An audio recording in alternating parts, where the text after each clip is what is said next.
Ladies and gentlemen, welcome on into episode 90 of the Mancave101 Podcast. I don't know how we got here, but we're here. 90. We're getting old. We're getting old. So quick. And from myself and the guys, happy Thanksgiving, obviously, tomorrow. Hence why we are here on Wednesday. Be sure to spend time with your family and all that and enjoy the holiday season. We got some good stuff to get into tonight, though, because we got a bunch of rumors going on. Zack Snyder versus James Gunn, female Silver Surfer, a whole bunch of stuff. There's a bunch of stuff going on. And a lot of bullshit been going on around this town. I think, are we going to talk about Invincible episode 3 or no? I don't know. Depending on how good we get with everything, how hot and heavy everything. We'll see how it goes. But we got a bunch of good stuff coming up for you guys. But obviously, let me just make sure that everybody here remembers. So obviously, there will be drinking, there will be cursing, there will be smoking. Leo's probably going to curse a little bit tonight. And yeah, outside of that, let's just get started with the Comic Corner. Oh, shit. All right. Okay, so the first book on... Oh, welcome to the Comic Corner. Sorry, got to do my little spiel. Oh, I'm sorry. Wait, before you do that, this is the first podcast that we've done since we have 500 subscribers. That's what I was forgetting. 501. We actually are 507 now. 507 subscribers. So we are going up. We appreciate you guys for all the love and support in our recent videos. But obviously, we usually share it for the end, and I will say it again at the end. But please, our next goal is obviously 1,000, and we are going to get there. Before you know it, this algorithm is starting to pick us up and decide if it likes us or not. So we're getting there. So we're just, we're gonna make it work. It's like a bad girlfriend. One day she loves us, and the other day she doesn't. It's a bad relationship. That's how it goes, man. Oh God! But of course, I will let Leo take over with the Comic Corner and explain his drinking game rules. All right, welcome everybody. This is how we start the show. Every time, this is the Comic Corner. These are the comics that we as a group decided that you should pick up for the week. So, if I get a name wrong, since I'm horrible with names, if I get a name wrong or an artist or a writer's name wrong, I have to drink. So, if you guys would like to have your shots preset, it is Thanksgiving Eve. I'm trying to get saucy. So, let's get it started. The first book on the chopping block is Carnage #1. This is going to be a premiere issue of a new series said to lay the groundwork for the next Venom epic. Okay, so we have writer is Tonian Gronbach. Artist is either Piri or Perez or Pere. If I want to say Spanish, it's Pere. But this is Perez, so it's either one of those. All right, so cover artist is Paul Segura. All right, next book on the chopping block is Incredible Hulk #6. This also has the first appearance of the Spirit of Vengeance from a century ago. So we get an old school freaking Ghost Rider. Okay, so the writer is Philip Kennedy Johnson, and artist and cover artist is Nick Klein. Okay, next book on the chopping block. Marvel Superheroes. I got it wrong. Marvel Superheroes Secret Wars Battle War World. Wait, pause. Ain't he supposed to drink? He just admitted that he got it wrong. I mean, you did say I got it wrong. He said I got it wrong. Like, I'm not gonna lie to you. We gave you a mulligan on the first. We gave you a mulligan, bro. Like, come on, dude. I know it's a holiday, but damn, dude. I was gonna tear it all the way up and shit. Believe this guy? Always trying to get away with some shit. Always. All right. I'm not claiming that mulligan though. Come on, this is. Wait, did I say it? Yeah. Okay. So this is Tom DeFalco's return to the 1984 Secret Wars series to tell an untold story set during that time frame. So Obviously, we know Secret Wars is coming out. You better pick it up.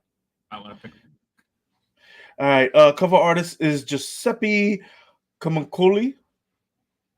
Artist is... I'm going to allow it. You're allowed? Okay. I'll allow it. Okay. Artist is Pat O'Leaf. The writer is Tom DelFalco. Del or DeFalco? Damn it. DeFalco. Fuck. Drink. Chaser muted. Fuck. Wrong one. Drake. Okay. All right. Next book on the chopping block is Universal Monsters Dracula #1. This is a reprint. This is actually not a reprint. This is the second printing of this cover since it was so sought after the last time we had it on the Mancave Comic Corner. So you can get the chance now to pick it up and for less money because right now it's going for I think $25. The cover is inspired by DC goth horror romance titles from the 1970s. Okay, so the cover artist is Joel Jones. The writer is James Tynion IV. The artist is Martin Summons. All right. Martin Simmons? Is that what you said? Summons. Right. Yeah, buddy. All right. Next book on the chopping block is Batman Off-World #1. Let me get another story of Batman. A young Batman faces an alien threat for the first time in his superhero career.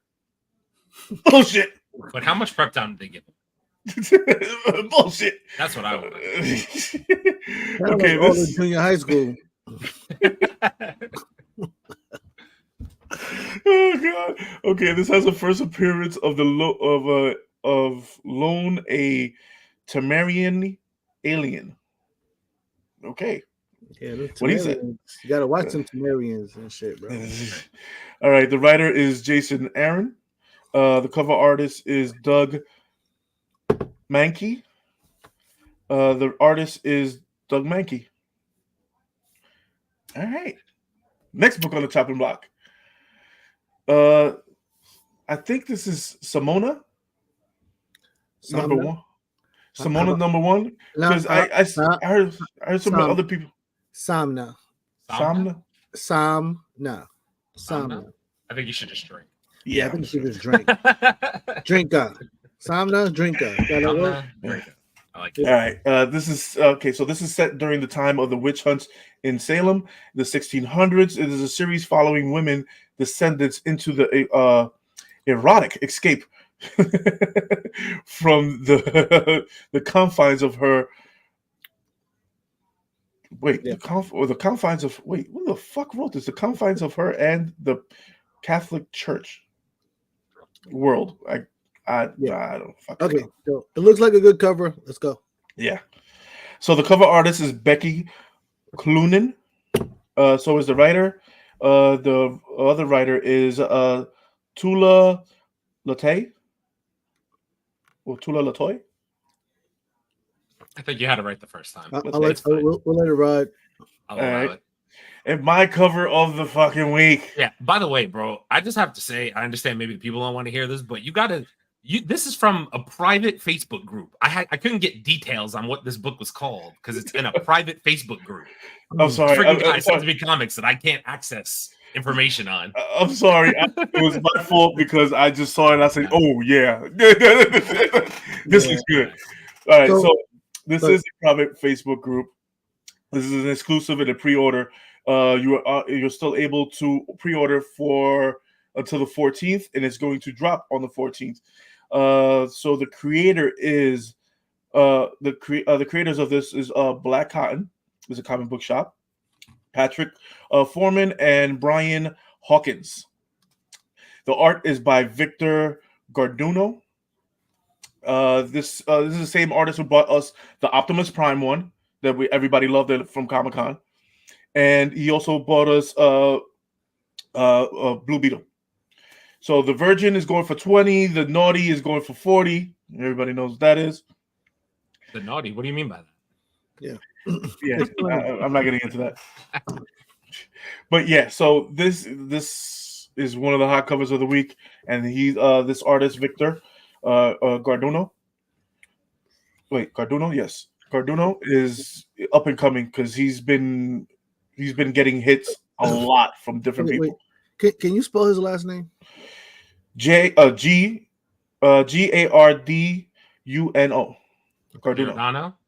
Giordano. No, it's not Giordano. He's got it right. I was gonna say I thought that's what I heard, but anyway. Yeah, okay. it's all good. Let it ride. All right, so there's literally 140 sets still left. So if you want to pick it up, and they only print the print run. Wait, no, there's only 20 sets left. Shit, and there's 150 singles. So and the naughties are all gone. So no naughties for you, perverts. Of course they are. Why wouldn't they be? Oh, and also, I couldn't put it in the comic corner. Chase gave us a Clayton Crane new cover of TNMT and fighting the Foot Clan behind a Christmas tree. So, yeah, so we'll get that into you for you guys next week in the comic corner. But Clayton Crane did some fire, and it looks like a fold cover, front to back, right? Yeah, it is it includes a. It includes a Christmas card. Nice. In the whole nine. I think it's going live Saturday, 3 p.m., which, by 2:55, they'll fucking all be gone. Listen, for me personally, at this point, I've forget even trying to cop it. I'll just wait. I'll wait till the price drops a little bit, and then I'll just cop it somewhere else because this shit's never lasts. Never. Yeah. I've only seen a couple of them stay up there in range, but if Clayton Crane is putting his hands on it, that's the problem is his art is so damn good. Yeah. But that's neither here nor there. That does it for the comic corner. We had about 3 shots. I'm not even there yet, so we have to keep drinking. Like we always say, support your local comic book shops and also support your addiction is comic books with a little bit of alcohol. As you can tell, he's already been drinking, folks. Yeah, I've been drinking. Yeah. We'll be fucking basting turkeys and shit.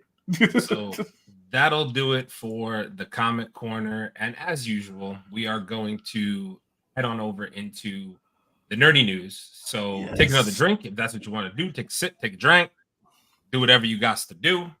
We got news this week, and wait, before we do that, actually, let me just we got comments. We got comments here that I missed out on. So Torian, welcome on in as usual. Welcome to New York as well, my friend. Yes. Torian's in New York. What up, fellas? Congrats again on 500. Appreciate it, bro. You were, I think I'm pretty sure you were the first or one of the first, if not. So you've been here from the beginning, man. So we appreciate it.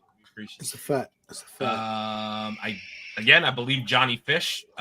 What up, boys? How you doing? What up, Fish? Welcome on in. Good to see you. This Abel guy. I don't really know who this guy is. He's like number one bullshit guy. I don't know where he is. He's at his girlfriend's house drinking. Greetings from the girlfriend's apartments. Drinking while she's cooking. Leo drink. Happy Thanksgiving, dude. Sorry I'm missing it. I'm gonna stay and talk shit for a few. Okay, do what you got to do, sir. Guy. And he said we better be talking about the Silver Surfer with the boobies. I believe that's on the agenda for the news today. Yeah, sounds like a number one bullshit guy topic. And he said, "Ayo, Rogue," and then I got to get my power stolen. That's on facts. That's why all the booby books are already gone. So. There you go. Now we know where they went. Got them all. Oh my. Gotta get them all. Gotta catch them all, if you will. Oh shit. Okay.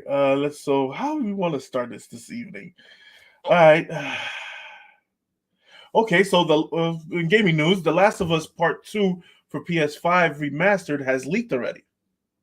Sure has. I heard about that. Dude, I don't. How the hell do you let that leak? I mean, it's not really an end of the world that leaked, to be honest with you. The only thing for me, though, personally, as somebody who played the game, I think it's a little bit of a cash grab on PlayStation's part. But I also do think that having it remastered, obviously, I will pick it up and play it on stream because everybody said they wanted me to play it after I played The Last of Us 1 on stream. So I'll probably pick it up and play it on stream for everybody because The Last of Us 2, controversial. But if it's anything like we're going to get in season 2 of The Last of Us, that's going to come to HBO. Complete fire, I'm telling you. It's a weird remake. Oh, wait, but let me see. Abel said weird remake, but it only costs $10 people who had it. Oh, I have it. So it'll only be $10. Perfect. I'm easy. I thought it was going to be $60 as per the usual. So $10 is even better. I love that. That's just a fucking leaked already. They can't charge you the full 60. You'd be surprised, bro. You'd be surprised. They charge you the full 60 for upgrades sometimes. You know, depends. Shit. All right. So more gaming news. Invincible is coming to Fortnite. Man, let me tell you something. I think I saw the other day that Fortnite has made like $20 billion in fucking revenue from skins and shit like that. I was like, this shit is fucking 20 billion. I think it was 20 billion. I'm gonna look up the number right now. Dude, didn't that Fortnite player win in the tournament like $1 million or some shit like that? Yeah. Shit, you getting $20 billion on skins. Epic Games' massively popular battle royale has generated over 20 billion in revenue over the past 6 years. That is fucking absurd. $20 billion, bro. That's just in skins. Fortnite's a free game. Everything else you have to pay for is all it's all bullshit. Skins, cosmetics. 20 billion in cosmetics. Jesus. Well, shit. If you're going to generate money, that's the fucking way you generate it. But everybody wonders why you get okay, ready? Here's the thing. I don't want to get. I mean, I know we have time tonight, so it's fine. But everybody wonders why now all games come with microtransactions. This is the reason why. Fortnite is like one of the originators of it. If you could show up and make $20 billion in microtransactions, guess what Call of Duty says? Guess what NBA 2K says? Guess what Madden says? Oh, you guys will pay $20 billion to fucking get cosmetics in the game? We'll charge you for cosmetics too. So now we have the thing where you have to pay $70 for the fucking base game, and then you got to keep on schlepping out $20 for bundles, $15 for bundles, $10 for bundles. I need my gun to have a purple laser instead of a green laser. I need my I'm just saying, it's gonna be $2 per color. Exactly. It's freaking crazy. Let me tell you something.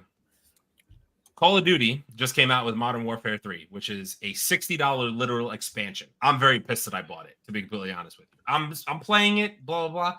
But do you know how genius it is? Call of Duty said, "Oh, by the way, guys, we're starting a what's it called next week? We're starting an event next week. It's a zombie event followed by a Christmas event, followed by a Walking Dead collaboration, followed by a The Boys collaboration. So you know who's gonna fucking spend money? People who want the Boys skins and the Walking Dead skins and all the fucking bullshit that comes along with it. So say whatever you want, man. It's marketing genius. Oh shit, you love The Boys? Get you a Homelander skin to run around the game with. That's how the fuck it goes. You know what I mean? That's the way of the world these days now, man. Jesus fucking Christ, bro. Oh wait, we got more comments in here. I heard Rockstar was going to be dropping the first trailer for GTA in late December, and we will be covering it as soon as it drops because GTA 6 has like some absurd budget to it that we need to fucking really get into the nitty-gritty of all of that. And Abel said that's why all these companies are cash grabbing for skins. Mortal Kombat was selling a fatality for $12. See what I'm saying? Like Mortal Kombat's selling y'all fatalities now? That's crazy, bro. When I saw that, I was like, what the fuck? A fatality? You charging me for that? $12. That's crazy, bro. And Fortnite knows its formula. Sure does. Been making money for 6 years, man. 6 years. $20 billion. All right. Okay, so this is some fucking crazy ass news. Spider-Man 4 will reportedly merge the MCU and Sony universe. Yeah, somehow. So okay. I have so many questions, honestly, because why did you then take Vulture and put him in the Sony universe in that god-awful Morbius movie? If you were going to merge universes anyway, you could have left well enough alone and just called a spade and said, "Oh, we're just gonna combine all the fucking Spider-Man characters." Like, okay, fine. Sony doesn't know what it's doing, and Marvel is just trying to grab a check, bro. I get it. I understand it from that aspect, but like, it's just nonsensical to me, man. Because they're already betting against their own movies. That's why. Of course they are, because they know. Man, listen, we did the Madame Web trailer review. I'm sorry, man. Like, I'm not impressed. The Kraven trailer looked alright. It didn't fully impress me. Venom 3, after Carnage, how do you fucking bring it back? Like that movie was so bad. How do you want us to be excited about it? Sony, come on, man. Like, it's fucking crazy, bro. I just don't understand the logic here. So what are we gonna do? We're just gonna have all the Spider-Man villains all in the MCU. That's how it's gonna go from now on. Like, pretty much. All right, cool. Pretty much. I guess. Dude, it just doesn't make. I think I know where it's going, but this is with the whole Madam Web is all it's doing is going to bring us to introduce Miles. Right. That's all. Right. That's all it's going to do. It's going to introduce Miles. It's going to make her be the web in the chair that controls that sees that's connected to every spider person in every universe. So that's where you get your Spider-Verse. That's where you get all your different Spider-Men. Then that opens up the door that she could say, okay, we could do 2099. We could do this. We could do this Spider-Man, Spider-Ham, Spider-Noir, Spider-this, Spider-fucking whatever, T-Rex. Whatever the hell you want to do with anything that has to do with the spider, now they can do it because of Madam Web is being in, and it should explain. Hopefully they explain it right, which I doubt. But if they do explain it right, it should tie in. But I have a funny feeling that Sony's not going to go that route, and they're going to do something crazy because you're going to get a lot. Is Sony making all the movies? Huh? Is Sony making all the movies, or is the MCU making the movies? This is supposed to tie in. I think it's. I don't know if they're doing I think they Sony left Marvel with a bad taste in their mouth because it's been rumored that certain things didn't go the way Marvel wanted. And Sony signed the contract and they reneged on it. Oh, to give them Spider-Man, right? Yeah. Yeah, I remember that from back in the day. So my thing is, at this point, Sony might be taking the angle that, okay, you don't want to play nice with us, so therefore we're just going to do whatever the fuck we want to, almost, smearing the brand and whatnot.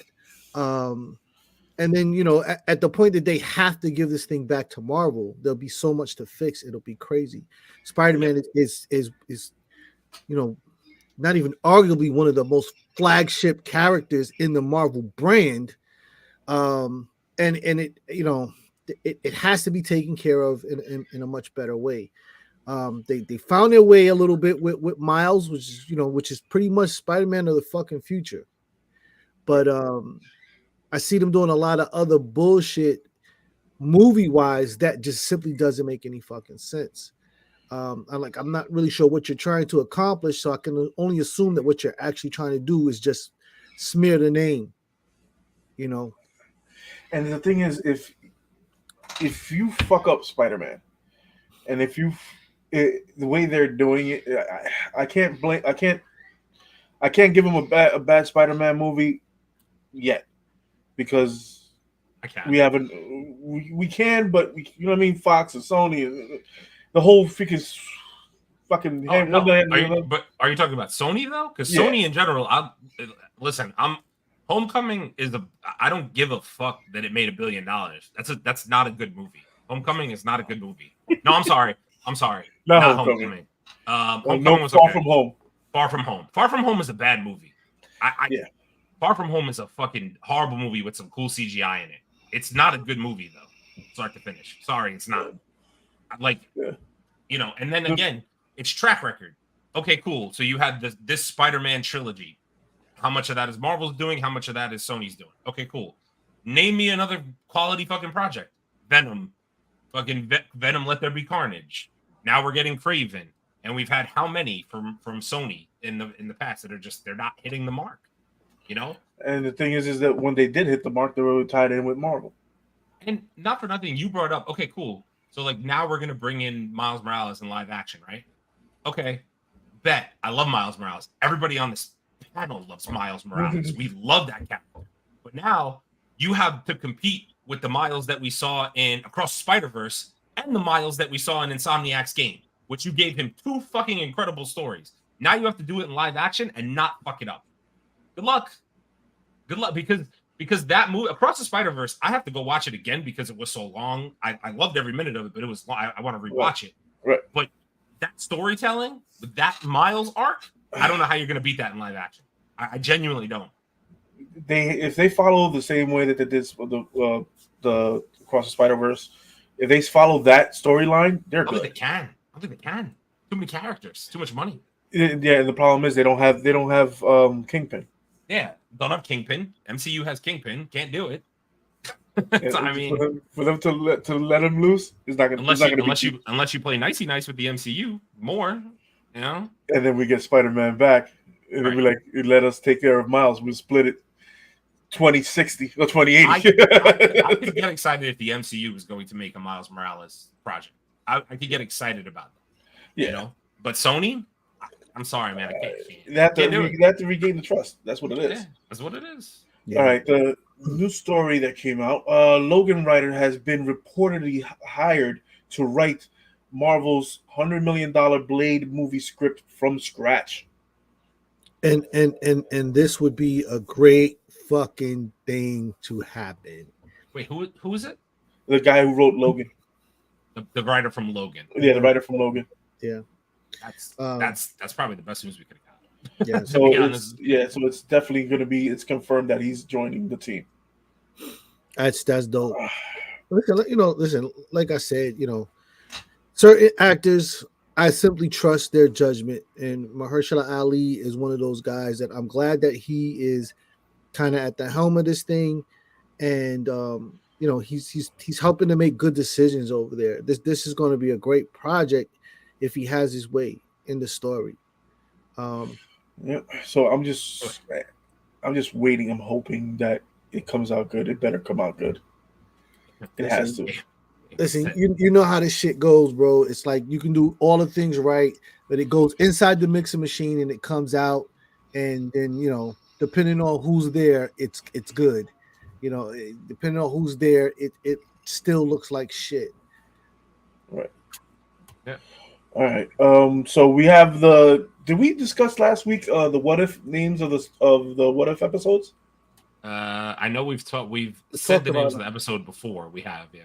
Okay. Not last week, but we did it another time, a couple weeks. Okay, so this is the official release is December 22nd, and the names of the what if episodes are: what if number 1 is the first episode is Nebula joins the Nova Corps. What if Peter Quill attacks Earth Mightiest Heroes? Happy Hogan saves Christmas. Iron Man crashed into the Grandmaster. What if Captain America fought the Hydra Stomper? He did fight the Hydra Stomper. It's probably oh no, actually it might be Captain. I was gonna say it might be Captain Carter, but it's got to be Captain America, I assume, because we saw him. It's Captain Carter. Yes, Captain. Is Carter, it Captain Carter? Captain Carter. Yeah, I forgot. I fucked that up. What if the Avengers assembled in 1602? So that one was right from last week. Hela found the 10 rings. That one was right from last week. Yeah. Kahari. That's a new character. Yeah, Kahari reshaped the world. What if Kahari reshaped the world? I don't even know who the fuck that is. So she has I did some light reading up on her. Apparently, she's gonna have some type of America Chavez-if abilities. Okay. I don't know. She's of I don't want to say the name of the people's wrong before I get taken off. Because I don't know what's offensive and what's not anymore. So I just keep my mouth shut on certain things. Oh shit! All right. What if Strange Supreme intervened? Yeah, I can't wait to see Strange Supreme back. Yeah, I want to see Strange Supreme. I'm excited about 3.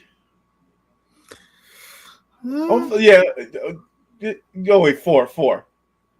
Actually, five. I'm excited about because I want to know about the new character. Well, I mean, for me, bro, What If has always been one of my favorite series in the story because I just like the whole what if. What if this character didn't get it? What if that character? I love that whole scenario from day one. So I'm completely. I actually need to go back and watch the first season and whatnot. But they need to give me my old school shit, man. Give me my what if with fucking Incredible Hulk and fucking Wolverine fought.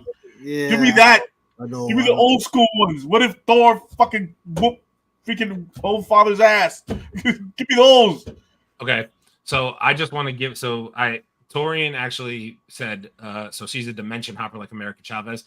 I wanted to make sure that I clarify. So I brought up an article here that I'll read for you guys. I'll link it in the description as well. But there's an actual synopsis of who she is. So I'll breeze through it real quick.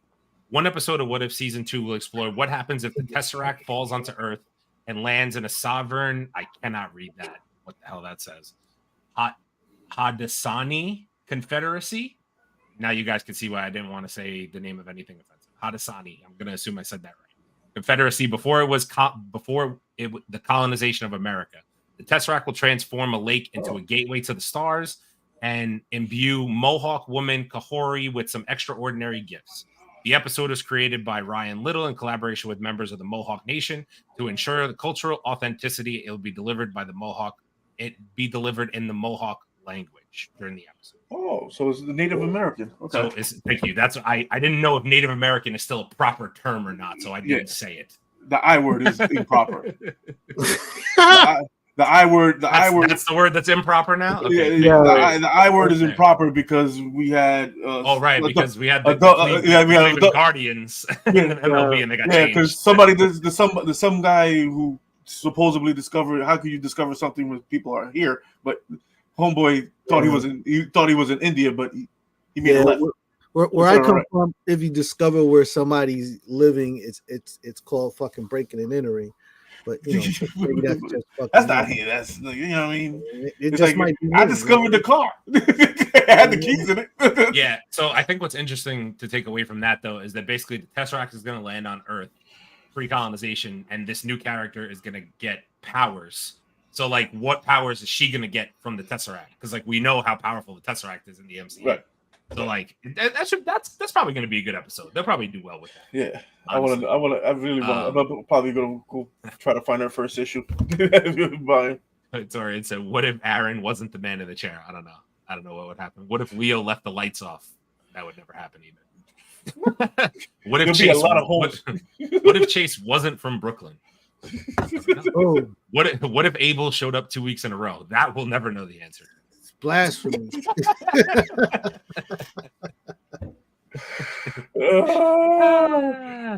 Shit. What if Torian didn't rain? Oh wait. By the way, this from before. I have another candidate for live action Miles Morales, the actor who played young Creed in Creed 3. He posted a video on IG doing acrobatics and asked what role he should play next. He's candidating. Yeah. I don't know who that. I didn't watch Creed. I haven't watched Creed 3. Wait, the young actor who played in Creed 3. I got his name. Thaddeus J. Mixon. Oh yes. Okay. Yes. I know who you're talking about now. Yeah. Thaddeus J. Mixon. I mean, at this point, it's up for grabs, bro. No, you have to be acrobatic, bro. You have to give me some kind of fucking stunt. Well, then all of these dudes is out. You're gonna have to go somebody who fucking does, parkour or some shit. And dude, I saw these two guys. I don't know if you guys seen them on Instagram and what's it? They do sword battles and they do backflips and all this other shit. Yeah. I was like, I see these guys and I'm like, nah, he's just not jumping straight off of his feet like that. And I'm like, yo, he's got a fucking an 8-foot vertical. Yeah, I mean, listen, like I said, this was my thing about Captain Marvel. I don't hate Brie Larson, but I felt like, yo, you need to find somebody who was that type of acrobat. It would have brought a different type of action to the screen and whatnot. Yeah. You know who's out of the running for Miles Morales? freaking Jaden Smith because his family is so broken he don't even know how to do anything. No, we have to welcome somebody to the podcast world. Will Smith is now joining the podcast world. Of course. He is, dude. No, I'm dead ass serious. He's joining the podcast world. Of course he is. Bro, shit, bro. Listen, we could, bro. Let me tell you something. I don't want to get into it now. We could have a whole podcast about Will Smith and Jada Pinkett Smith because that bullshit is beyond words. Bro, listen. Beyond words. Yeah, listen, let me tell you something. Wait till Will Smith start telling stories, bro. Dude, I'm just gonna listen just for the hell of it. I want to hear it. Wait till Will Smith starts telling stories. Man, I want to hear it. We're gonna find out all the good shit, bro. All right, so Marvel is considering Mads Mikkelsen. I think that's how you say it. Mikkelsen? I don't know. I'm not gonna lie to you. Mads Mikkelsen for the role of Dr. Doom. He has the voice. That's what I was saying. Like it's to me, like all you have to hit with Dr. Doom is the voice. Like he really doesn't have to, because again, you can get away with doing things like making the costume, making the character look bigger than they actually are. Marvel does that now with a lot of their characters because they're not. But then he has to wear the mask the entire fucking time. I don't want to say that's fine. at all. But I mean, doesn't Dr. Doom always wear his mask? Yeah, but we know these actors get into these, these roles, and they're like, I wanted the world to see me. So that's why it could never be Henry Cavill. Everybody wanted Henry Cavill for the role, and I was like, why? He's not going to want to not show his face. Oh, shit. You brought on Henry Cavill. Henry Cavill was supposedly rumored to be playing Highlander. There can only be one.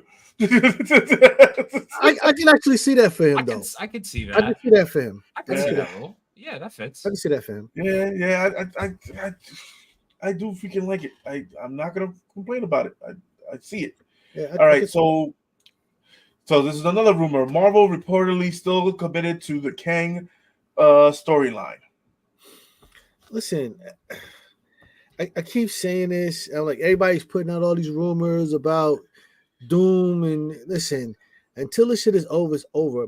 Marvel has a lot invested in this Kang timeline. So even if they move away from Doom, I just don't see them jumping the gun. If this shit look like it's going to go bad, then yeah, they're probably making preparations, which is just good business decision so that you can just pick up and continue.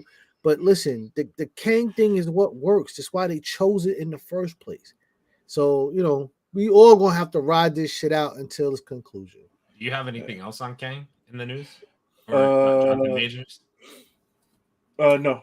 Because I also read something again. Everything with Jonathan Majors right now is all hearsay. I don't know what to take for whatever words. But like I also heard now that there's rumors going around that apparently he put a clause in his contract that they can't recast him.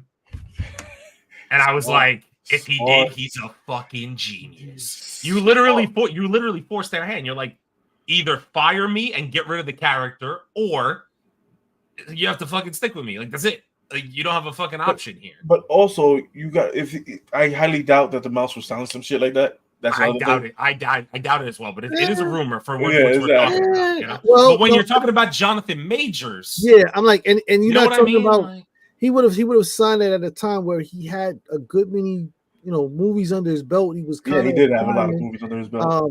But I'm quite sure even if they did sign it, they would have made sure that there's a clause that he can't do shit that would jeopardize the brand. That jeopardize the brand, especially this type of bullshit. But at the end of the day, man, I think, listen, they're smart over there. They can see that this whole thing is just a three-ring circus, and just not prepared to just throw potential $2 billion movie per movie away. Like it just wouldn't make sense. The Avengers Kang Dynasty is arguably going to be, the $2 billion dinosaur. So I just don't see throwing that away to start all over again to bring Doom out. It just doesn't make sense to me. The thing is, even if you go with the Doom storyline, and we'll get more into that storyline when we talk about the whole FF4 thing. let's just keep going because I have a whole synopsis about the whole shit that's going on with Silver Surfer. All right, so DC news, James Gunn news. He's hired his Lex Luthor. Nicholas Hoult has been casted as DCU's Lex Luthor, and he will appear in Superman Legacy. Actually, I like that casting, to be honest with you. I really do. I like that casting for Lex Luthor a lot. Yeah, dude, I am not mad at it. He's going young. This is what he's doing. He's taking away all the old shit and saying, I'm going to put faces that barely anybody knows into these roles. No, he's a pretty big actor. He's played in a lot of stuff. He's played in a lot of stuff, but who really knows him? And he's always a bad guy. In every role he plays, he's always a bad guy. He's got one of those.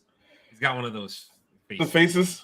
He's got. You know what? I hate to. Again, this is gonna sound, but he's like what? He's just one of those fucking. I think he's British or whatever. Yeah. But like, there's just certain like a lot of those dudes just have like villain fucking look about them. I don't know what it is. They just have a villain look about them. He's one of them. You know what I mean? When I heard about this in our group chat this week, I literally threw my fucking phone. Okay, Marvel's Wolverine game has been delayed until 2025. Go ahead, Chase. You want to go first? Fuck you. Okay, go ahead. Yeah. Fuck you. No, fuck you, Sony. Stop making movies and get everybody hired to get the Wolverine game out, please. Why? Why? I think it was you, Aaron, who put this in the group chat. I literally looked at my phone and said like this. Bruh. I was I knew it was going to happen because here's probably what ended up happening, right? Spider-Man 2 took off running. They expected it to be popular, but it really took off. Right. I think because at first, this is exactly how I think it went down. I wish I was a fly on the wall if this shit actually is how it went down. Originally, people were saying Sony Spider-Man 2 is not going to get any DLC. They were like, standalone game by itself, leave it alone. Then they incorporated little bits and pieces in here that was supposed to be set for Spider-Man 3. And in case you didn't watch, shameless plug, I did a full playthrough on the channel if you want to watch the story. But if you haven't, this is your chance to walk away if you plan on playing it yourself. But they sprinkled Carnage in there. They sprinkled Silk in there. They sprinkled all these Chameleon, all these characters throughout the whole fucking story, right? And then they set up Goblin and Doc Ock coming back again, right? So they did a lot of things, which was like, okay, cool, we'll do that in Spider-Man 3. But then everybody was like, oh no, we need DLC, we need DLC, we need DLC. So now I think they said, okay, we're going to work on the DLC. We're going to delay Wolverine another year so we can get you guys out DLC for Spider-Man 2 next year. It's more money. It's more money for Insomniac, bro. Because they're going to charge you $30 for the DLC or $20 for the DLC. Do you think that the Spider-Man game, the expansion, is what's delaying the Wolverine? So you 100%. think It's the same studio, Insomniac. Insomniac's making the game. Yeah. Okay, so if Insomniac has to focus their resources on the Spider-Man 2 DLC, they don't have enough resources to take on a Wolverine game at the same time. That's just what it is. Like 100%. I'm telling you. Yeah. My only thing is that you're right. The problem is that it's dangerous because what a difference a year can make, what a difference 6 months can make. We don't know. Like you can not put this out, and in 6 months something completely new becomes the wave, and now you're fucked and whatnot. But I understand you. I think that you're right. I think that they missed an opportunity though, because, and here's why I'll tell you, is because even though I know it's technically not their movie / their doing, right. The game probably would have gotten a bunch of additional hype to it if it did come out late next year, because we're getting Deadpool 3 and you're getting Hugh Jackman back in the suit. So if you would have driven off Hugh Jackman back in the Wolverine suit, maybe for the final time, Secret Wars, obviously, right. But you're going to get Hugh Jackman back in the suit, and then you drop the game 2 months later, people would have been like, "Oh shit, I got to play Wolverine game! Oh, I got to play Wolverine game!" Not even back in the suit, back in the suit. Right?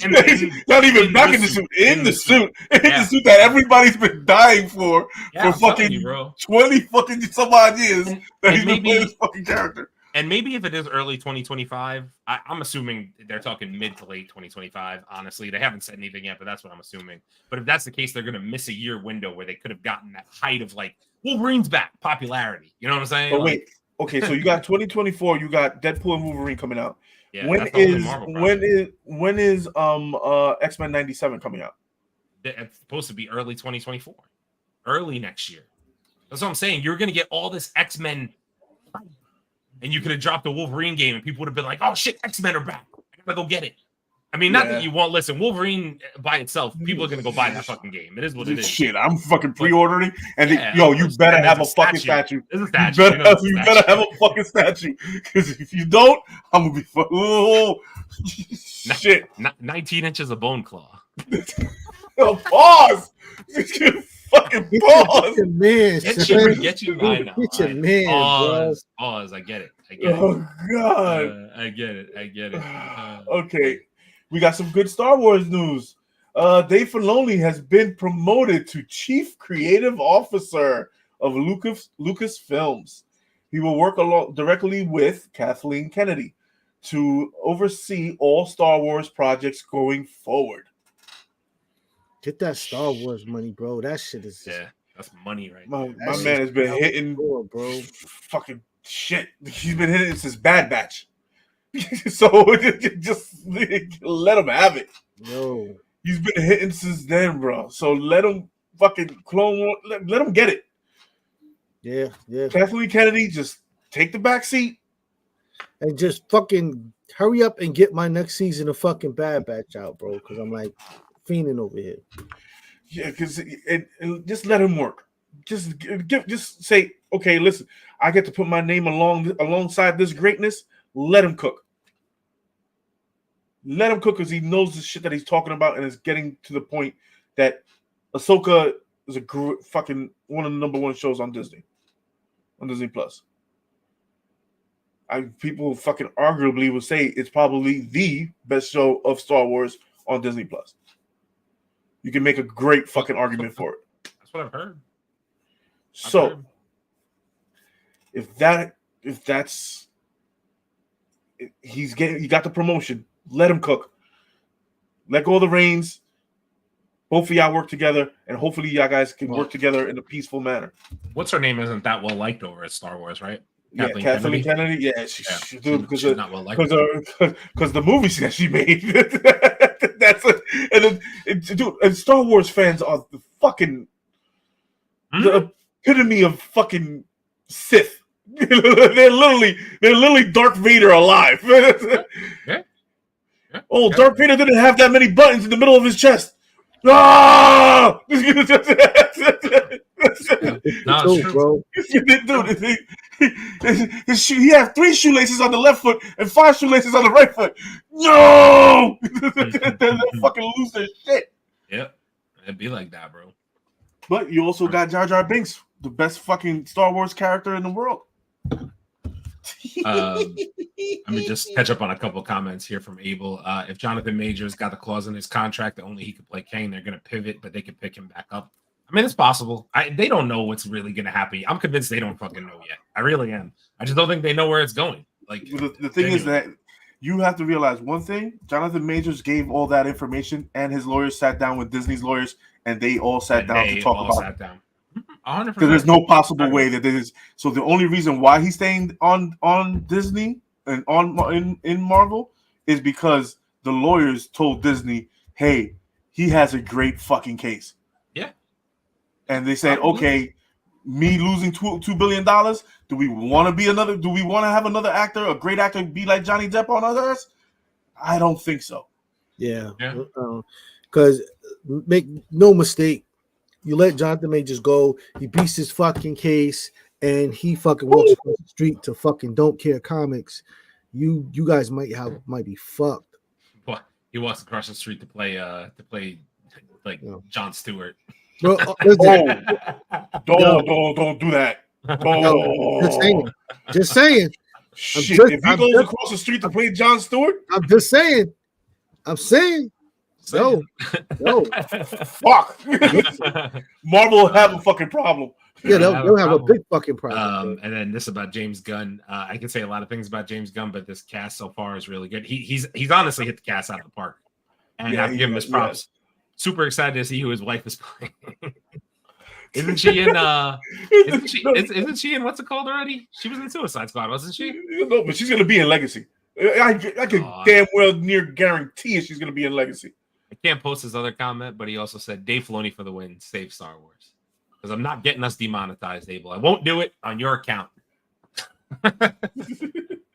All right. Filming for the Fantastic Four will officially begin January 2024, ladies and gents. Where's the full cast announcement? You haven't put it out yet, Marvel. Is it officially Pedro Pascal? Yes, that one is official. That one we know that's official. It's Pedro Pascal. It's official. Marvel already put it up. This is a Sue Storm story. I'm telling you, it's not. This is a Sue Storm story. It can't be. You're not getting Pedro Pascal for multiple projects. You're not. He's too busy. No, you're not. But you're gonna get. You got to realize multiverse. I understand. We're gonna get an old one. We're gonna get a new one. We're gonna get a half young one. We're gonna get one that's fucking having babies out here that are fucking Omega level mutants. It's gonna be ridiculous. If they do not fucking iconicize every fucking member of the Fantastic Four, Marvel fucking failed in the story. And the problem is, first off, he's a great actor. I give it to him. Pedro Pascal's the man. He's a fucking great one, a very good actor. So if he's allowed to do his thing on this, I'm in for it. I still don't love the casting, to be honest with you. Like, I love Pedro Pascal, I just don't love the cast. You know what it is? It's like and a lot of people, bro. Let me tell you something, because I think we're gonna talk about another casting later on in the news. But I think I don't know if you have it. The only thing that bothers me is that, like, and people will be like, oh, you're just hating because they don't exactly look like the character. Like, give them a chance. They're a good actor. There's nothing to do with that. Like, I love Pedro Pascal, but I just, it's tough because I think personally, I look at Krasinski, his height, is like all that, and I just see Mr. Fantastic. You know what I'm saying? I see Mr. Fantastic. Pedro Pascal is like, I love him, but he's like 5'9". The thing is, is, little. Do you think? This is just all rumor shit that I'm trying to bring up? Do you think that Marvel offered him the role and he said no? Because supposedly, Krasinski. Because supposedly there's a rumor now that's flying around that people are not taking Marvel roles and Disney roles. I'm going to be honest with you. Krasinski, I think, is a different case because I think John Krasinski is writing his own scripts and directing his own movies at this point. So I just genuinely think he's like, why would I go take this role when I could go make more money writing my own scripts and getting my name out there as a director versus being in a movie? That's where I think John Krasinski comes from. I think he's phenomenal, but he's so pivotal in, like, I think he was part writer in a lot of the recent projects that he's done. So, like, a writer or director or part director, whatever. So that's money right there. I'm not saying Marvel's not money. It obviously is, but, like, for himself, I think that's what he wants to do. His passion is in directing versus acting. But why wouldn't you be in the movie, get a bit of freedom to write, to be in the Fantastic Four, be able to write in the movie, get that credit in there, and then say, okay, I knock out 4 fucking movies for you, still getting paid, and write. Marvel will give him that autonomy. Yeah, and they're giving it to Mahershala Ali. Yeah, it's a different thing. It's really a different thing, bro. Like, Mahershala Ali's not directing. Yeah, Mahershala Ali has input on story. Sorry, I keep cutting you off. I apologize. Yeah, no, I'm just saying, like, listen, at the end of the day, bro, like, it's Mahershala Ali is a different thing compared to this, and Marvel's is not gambling its brand on Blade. We understand the importance of Blade because of what Wesley Snipes did, which is why it's coming back up now again. But they're not gambling their brand on this. The Fantastic Four is a serious gamble on the brand. We've already seen this shit fail a number of times. So, this shit right now with Kevin at the chair cannot fucking fail. Can't miss this movie. But again, if you do not iconicize every member of the Fantastic Four, to a degree where almost nobody else can play these characters, you will have failed in the story. Because people have to see that character, they see that actor, they see that character in the story. So if you start having young ones, old ones, black ones, green ones, Spanish ones, Martian ones, you haven't iconicized them. And now there's no actual brand to think of.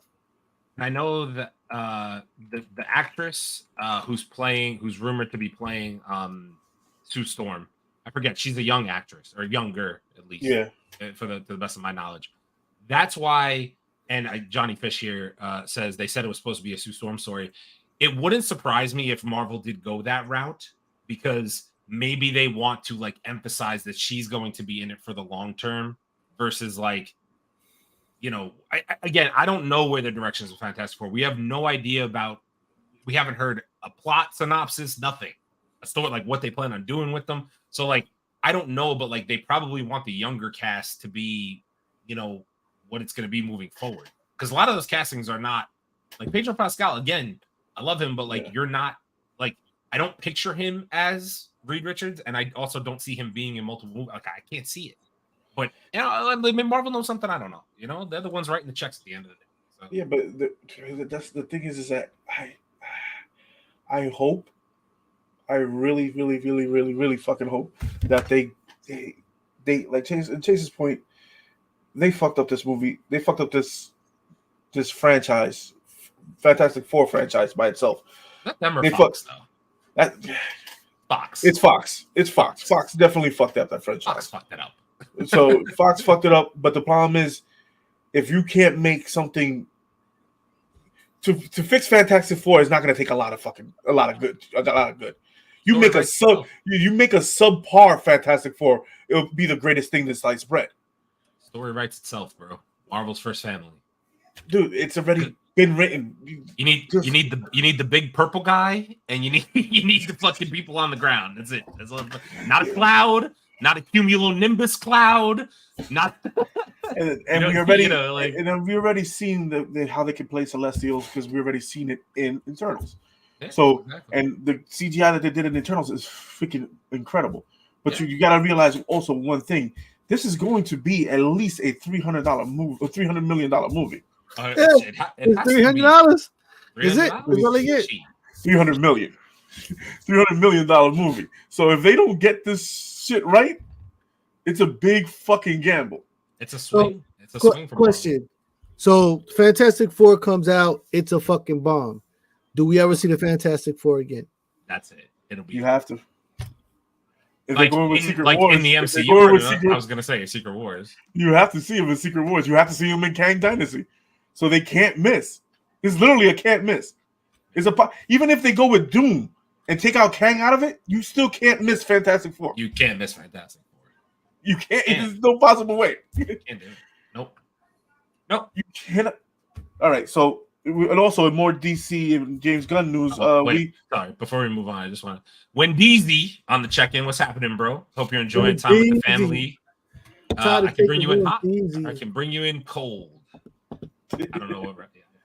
What's that reference? I forgot what reference that was. Sorry, I'm blanking right now. And he said, "What up, nutsacks? Leo drink." Just did. And then he said, "Surfer, get my boots." I'm not doing it in the Spanish accent. Not doing it. Don't be canceled. Nope, not doing it. All right. James Gunn also Superman Legacy cast. Skylar Ginsundu. I'm just gonna say drink. Yeah. As Jimmy Olsen. So basically, this guy looks like Jimmy Olsen. Who cares? It's Jimmy Olsen. So this is the thing that everybody's most useless character ever. It's a psychic. Yeah, if that's what you want to call him, sure. So we have a whole bunch of new things that fucking happened with. I'm gonna get all the names down. It's in my next couple slides. I will give you the whole DC, the Superman cast that we got so far. I will give you the whole list. But let's jump across a little bit. Amazon bids for Masters of the Universe live-action movie after Netflix drops out. Marvel pick back up He-Man. They're not doing. Listen, I think that Pick was it back up. I think that was smart for Netflix, to be honest. Did anybody watch the cartoon, the series? I did. How was it? It was different, but it still was kind of childish in its presentation. They took some interesting twists on the story and all of that, but it missed the mark for me. It really did. It drew a lot of shit out. It had some good moments. It was some good action and you know, like I said, it took some interesting twists in the story and whatnot of how Skeletor comes around and stuff like that, but it just still missed the mark. And I personally, I think after the second season, maybe I know I watched maybe the first season. I think after the second season of it, I was just like, okay, I'm good. So there was nothing to fucking remember. And you think Amazon will do good with the live action of this? The only way this works for Amazon is if they go fucking The Boys and Invincible on this shit, which I just cannot fucking see. The owner He-Man just chopping people up with the sword, and the Battle Cat just eating people. Not even just that, bro. Just like, you know, the sexual innuendos that would happen, and like, but when you go back, if you have not seen the one on Netflix, I think it's still there. Go watch the first 3 episodes, and then I just want you to think sexual innuendo every time you see anybody in there. The shit's crazy. Jesus Christ! All right. So that's free shit. In comic book news, Marvel is bringing out a new comic. Wolverine and Black Panther team up in Marvel Comics preview. So it's coming out. Wait, what the fuck? It came out today. Oh shit! Son of a bitch! It goes on sale. Forgot it on the Comic Corner, huh? Yeah. Fuck. Don't be fooled. Leo's gatekeeping, folks. Mm-hmm. Yeah, I need to get them all before you probably got a fucking 9.8 right now. But it's issue 039 is done by Percy and the Armada. Yeah, Armida. Oh, the Armida. Shit, Armida. But yeah, so it should be on sales now. That's what it says. It says November 22nd. Okay, and DC officially shares a brand new look at the Joker Year 1, which will finally reveal the villain's definitive origin story. I'm sorry, what publishing house did that? Is that Don't Care? Oh, yeah, pretty much. Oh God! All right, we're getting a for you Power Ranger fans. Aaron, you put this in the freaking thing. We're getting a fucking anime. Yeah, we are, but it's not just any anime. What kind of fucking anime is this? Okay, so there is a new anime coming out next year. I don't know if it's going to be on Crunchyroll or not, but I did see that it is going to be streaming somewhere. But apparently, from what people were saying, this is going to be an anime version of the Power Rangers, where the Power Rangers are actually the bad guys. And they said it's as bloody and grotesque and also violent and horrible as the boys. I'm surprised. Why are you fucking up the childhood? And the show is called Go Go Loser Rangers. Yo, they just fucking with the American shit. I'm actually surprised that, that they allowed this shit, bro. I'm in. Dude, it's an anime, and it doesn't even put from the picture that Aaron put up on the thing. It doesn't even look like a freaking Power Ranger. No, it's dudes in helmets or people in helmets. You can't even tell. But the premise is funny because they're kind of making fun of the United States, but it's fine. Yeah. Hey, we keep making fun of fucking Jim Chung-un or whatever the fuck it is. Leo Torian wants to know if you have Scream 7 in the news at all. I think I do. Just give me 1 second. Okay, no worries. I just wanted to see if you have it. I think I do. Yeah, I think I do. Okay, I remember writing it down. All right. Oh, so thank God that this is happening news. Jim Carrey is reportedly doing a second Grinch movie. Yes. Aaron, his only Christmas movie that Aaron likes ever. Fuck them kids. Sorry. Aaron's all your little who bastards get nothing. If you weren't here last week, Aaron's favorite Christmas movie is The Grinch. I am because I am the Grinch in real life. Oh god, so we got Jim Carrey coming back, so I'm going to definitely watch it. Breaking news. Megan Fox cast as Shia Ball in new Fantastic Four movie. And this Megan Fox? Yes. So this is tying into my whole Silver Surfer type of thing. So we will get into it at that point. Okay, so Fortnite, gaming news. Fortnite is promising an unforgettable Big Bang event, possibly starring Eminem. Yeah, it's been confirmed. It's been confirmed? Been confirmed. Yeah. Shit. There's already like promo art for it and shit. They're gonna have Fortnite does these. I don't know how much you guys really pay attention to Fortnite like that, but I don't play it, but I catch it because it's always the concerts, feed and shit. But they're probably gonna do an Eminem themed concert and then drop an Eminem character that you have to spend $20 on the skin for, which proceeds towards their $20 billion in revenue. That's how it goes. That's how we like it. It's probably, old school Eminem with the baggy jeans and the bleach blonde hair and the fucking. Oh God! All right, and yes, I am. Thank you, babe. I am the Grinch. See, she knows. She gets it. She gets it. She gets it. Okay, so Rachel. Okay, so this is more of DC casting. So I'm gonna mess up all these names just to let you know. So Rachel fuck me. Sounds like number one. She's playing Lois Lane. This is the girl from that Alien movie. What is it called? Shit. Alien? Yeah, no, it's an Alien movie. When they come and take that asshole, when they come and take people from the house. The new one? No, it's an old one. Oh fuck! Is it Abduction from the Fifth Kind or something like that? Fourth Kind or whatever?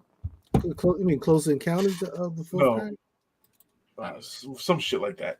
Wait, what movie is it for in DC? Superman. Superman? More casting? Yeah, more casting. And we also have, besides the ones that we said, Nathan Fillion as Guy Gardner. We have Sarah Sapino as Eve Chessmatch. Fuck. I hate these fucking DC names. As Eve. Fuck it. We also have Anthony Cargane as Metamorpho. We have Isabella Merce as Hawkgirl. Here you go. And then we have Eddie. Yeah, those motherfuckers. That one. These are all the castings. Yeah, there you go. Or Superman Legacy. First off, I want to know why there's so many characters in this movie. Yeah, because he has to throw the kitchen sink at it. Yeah, there's a lot of characters in this, which makes me question. I'm still upset that you have Henry Cavill Light as Superman, but it's fine. I love the Lex Luthor casting. This guy literally looks like real life Jimmy Olsen. The rest of them, Mr. Terrific. I like the actor who's playing it. Yeah, I do. And it's like an Iron Man character. Where is this girl from? The girl who's playing Hawkgirl. Where is she from? She's from something. I don't know, but I have seen her before. She looks really familiar. I know it's not the same. Is it Isabella Merced? The hell have I seen her in? Yeah, she looks familiar. Anyway, neither here nor there. Yeah, I don't know where the hell she's from. So, but basically, there goes your Superman Legacy cast. I don't know how is it gonna go. You know what, man? I'm gonna say I think the movie's gonna be all right. I do. I don't know if it's gonna make the money he thinks it's gonna make, but I think it'll be all right. I do. With the cast he has, the cast that he has is not spending. He's not spending a lot of money yet. All he has to do is write a good story, and as of now, he's 50-50 in that department in my book. So, write a good script, people will go. Except DC fans, because they just don't go to the movies. So yeah, they just talk shit online. I think he's gonna get all the people. I think he's actually gonna garner excitement for it. I really do. I saw a meme. It showed a character like looking side-eyed. It was like DC fans looking as Marvel fans tear themselves apart over a mediocre film. So I just, calmly commented, show me the one where DC fans even have a mediocre film. I mean, Justice League, the Snyder cut.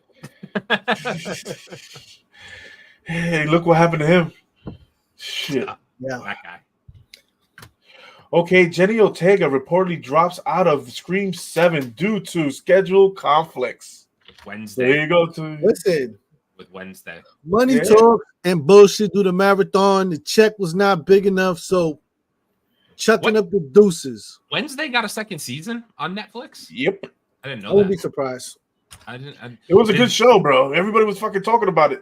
I know. I started watching it. It was pretty good. Like, I enjoyed it. I thought she was good too. Do you have any? There's another thing with Scream. Do you have anybody else from it? No, I think that's the only thing that I had from Scream. Yeah. So Melissa Barrera. Sorry, Barrera. I read that too quickly. Melissa Barrera, I'll drink, was fired from Scream due to rhetoric that flagrantly crosses the line into hate speech. Yeah, we're not getting into that. No, nope, we're not. We're not going to get into that one. But it's worth mentioning. Yes. Wait. Oh, it was not schedule conflicts. The irony, she dropped out after her co-star got fired. Oh, interesting. Because online it says that she dropped out because of Wednesday. Yeah, because of Wednesday. Yeah. Interesting. Whew.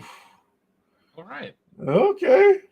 Should be happening. That's a shame too, because I heard the last Scream movie was actually not that bad. I gotta check it out. Like, people said it wasn't bad. Come on, man. People said it wasn't bad. I'm just saying. I'm sorry. We have how many Scream? There was Scream 7 that she was.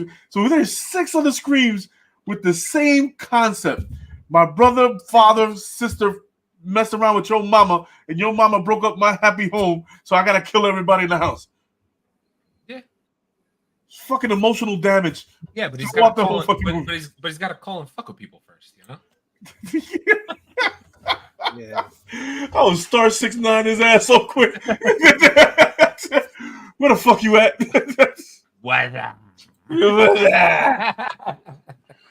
Oh shit. Okay, so we got a first look of Eddie Murphy's The Axel Foley movie. So we're getting Hollywood Beverly Hills Cop again. Listen. Oh God. These are favorites. He is at this point closing out his career, going back through the movies that made him great.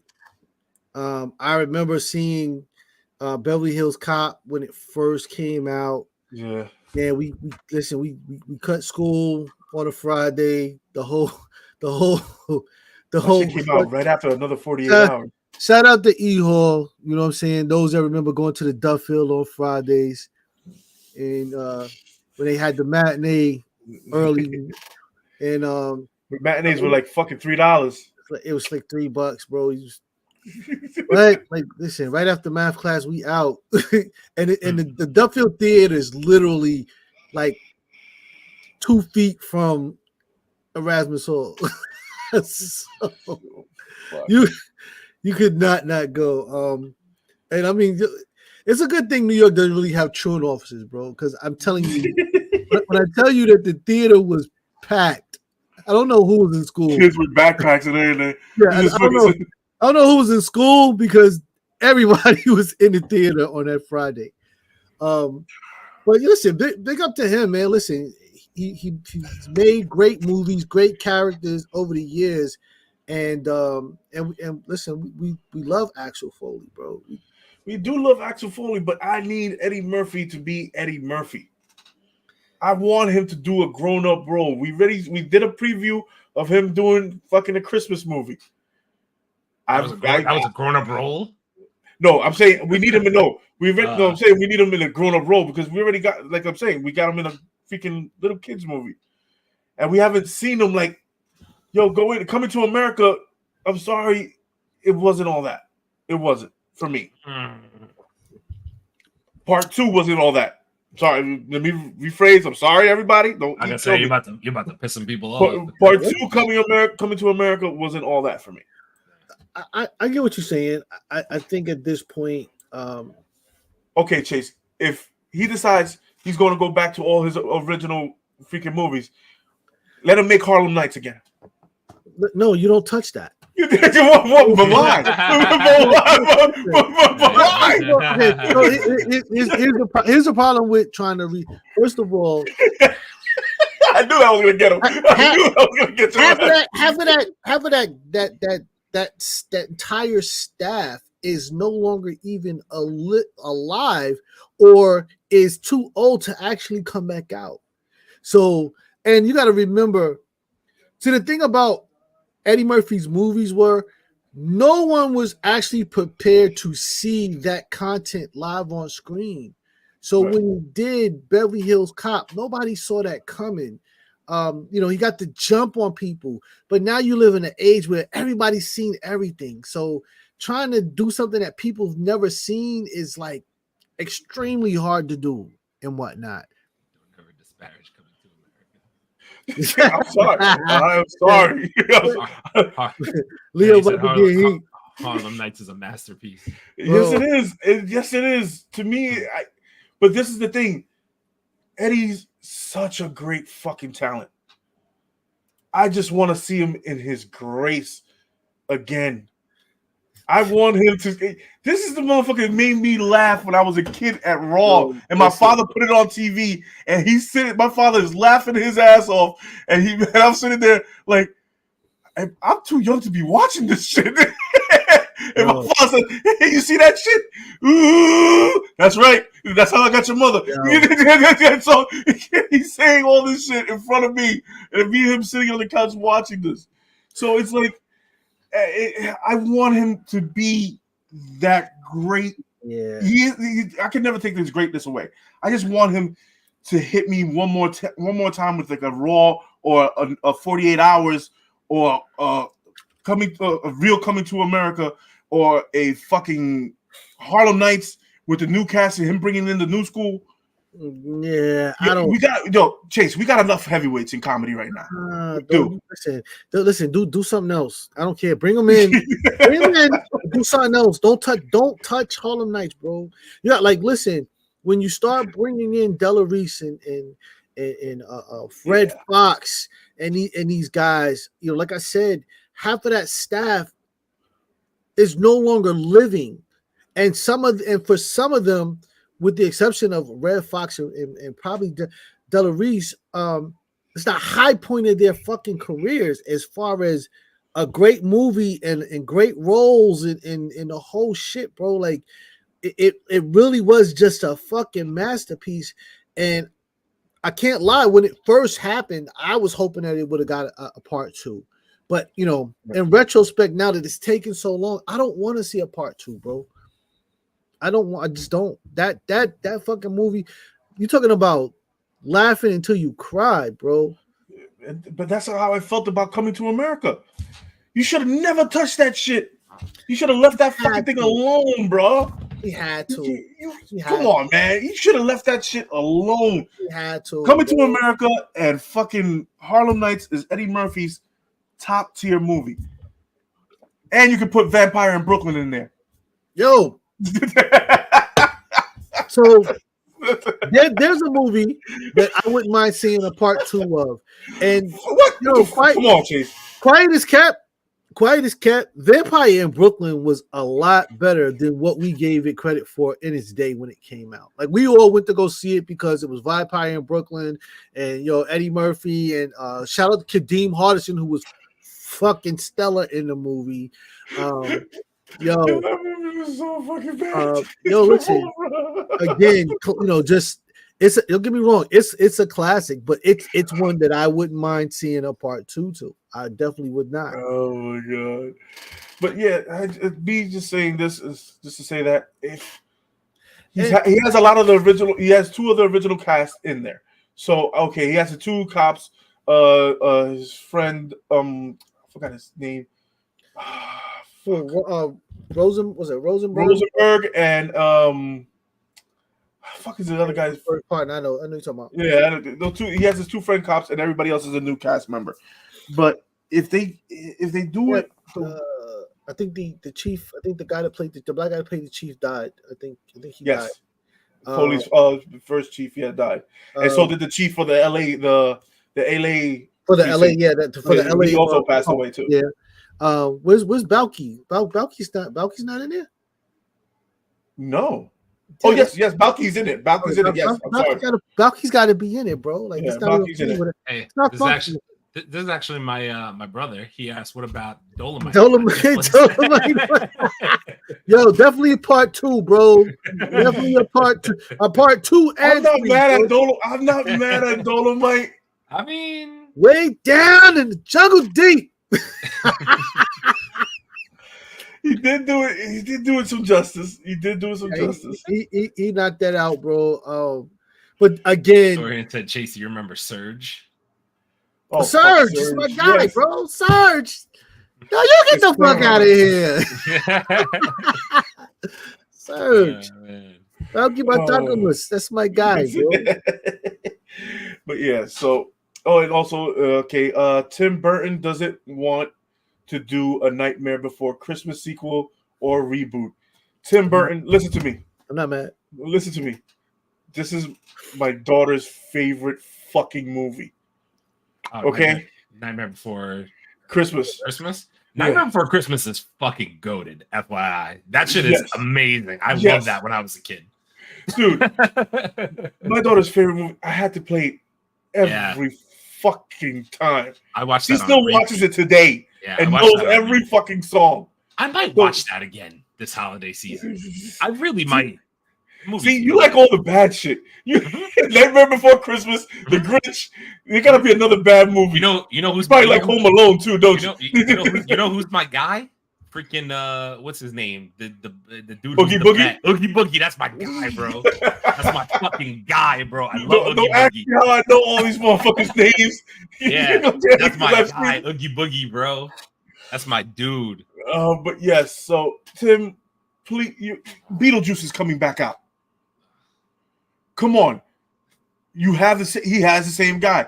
I don't know. It's not going to be the same kind of Beetlejuice that it was back then, because you're not going to get away with a lot of the shit now that you got away with back then. Nope. You're muted, Chase. I think that also is one of the things. Like, there's content in those movies that you can't say some of that shit nowadays, bro. No, you get canceled. Yeah, in fucking Beetlejuice, you can't do a lot of the shit that he did on that movie. Listen, all of those fucking movies, bro. I think Nightmare Before Christmas it's okay. It's a little bit violent, but it's all right for a Christmas movie. Yeah, it's okay. Yeah, but Beetlejuice, definitely not. Dude, you have a whole whorehouse in there. So it's Oogie Boogie is the best. You know what I'm saying? Speaking of Jenna Ortega, she's rumored to be in Beetlejuice too. Yeah, well, I heard that a while ago. She's gonna be in the movie. I don't know what she's gonna be playing, but she's supposed to. The daughter. Oh, the daughter, is that who she? Yeah, she's probably gonna be the grown up now. Mm-hmm. A little bit older, hopefully. Fair. But yeah, so if Tim, your stuff is goated, your collection is goated, I have to buy most of your collection for my daughter. So to help my pockets out.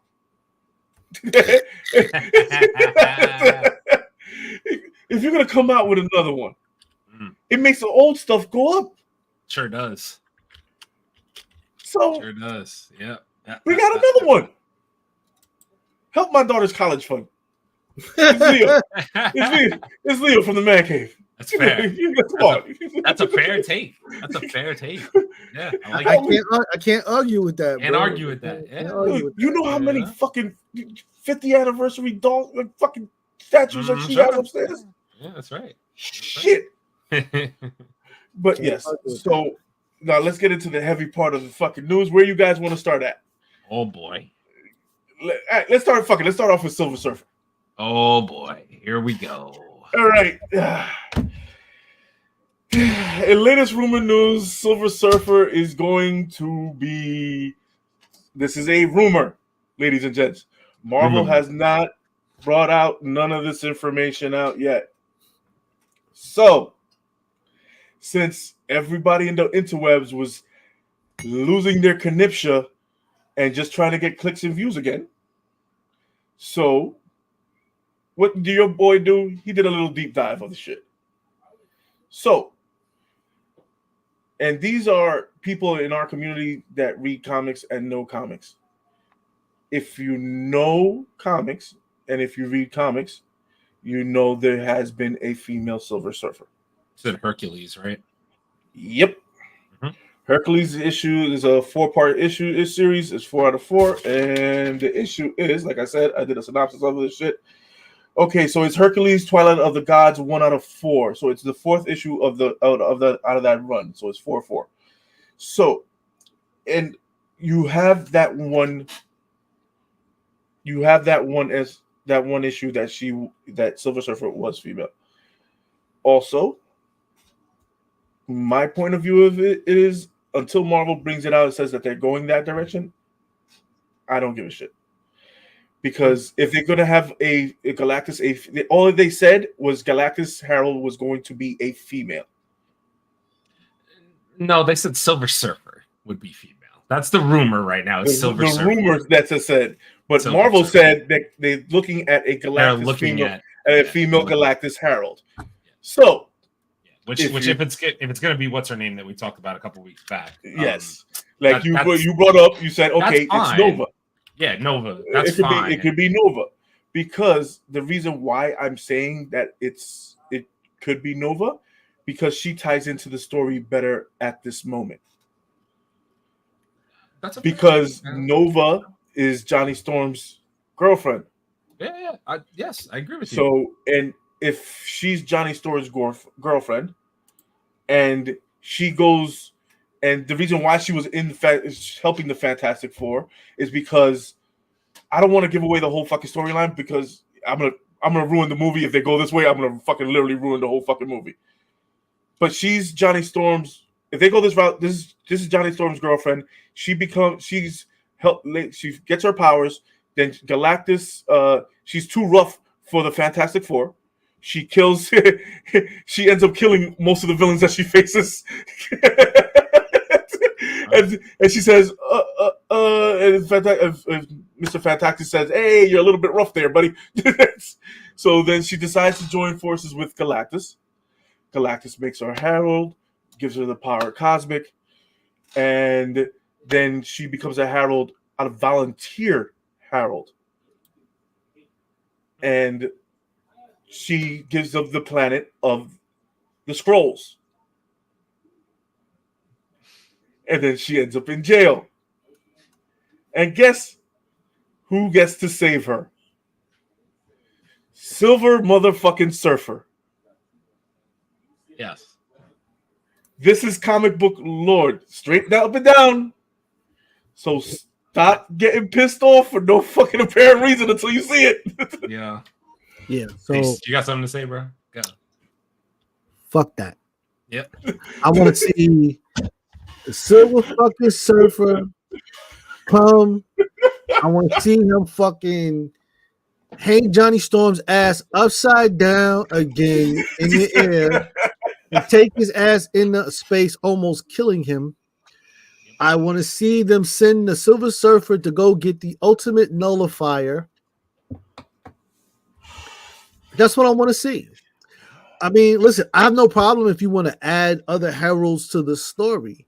Yep. But I need to see the original Silver Surfer the guy.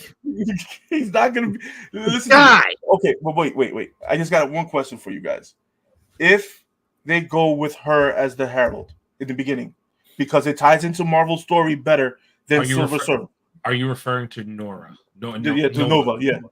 I'm referring to Nova. So if they tied Nova into Galactus' story better, into Galactus' story at the beginning, because you want Galactus to be the big bad. So if you tie her into his story, and then you tie the Skrulls, which is already done, and you find out how they lost their planet and whatever the whole synopsis of that, and then you get Silver Surfer breaking her out, and then you get Silver Surfer protecting the planet like he's supposed to do from Galactus. That's a better build-up.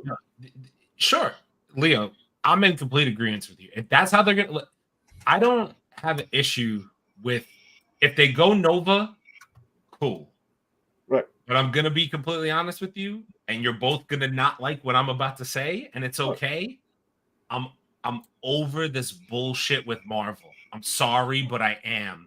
I'm over changing genders of characters. It started with Taskmaster. I'm over it. It's fucking no. I understand that there is a female Silver Surfer out there in the comic books. That's wonderful. But if it ain't broke, why the fuck you trying to fix it? It is broke. Silver Surfer's fine.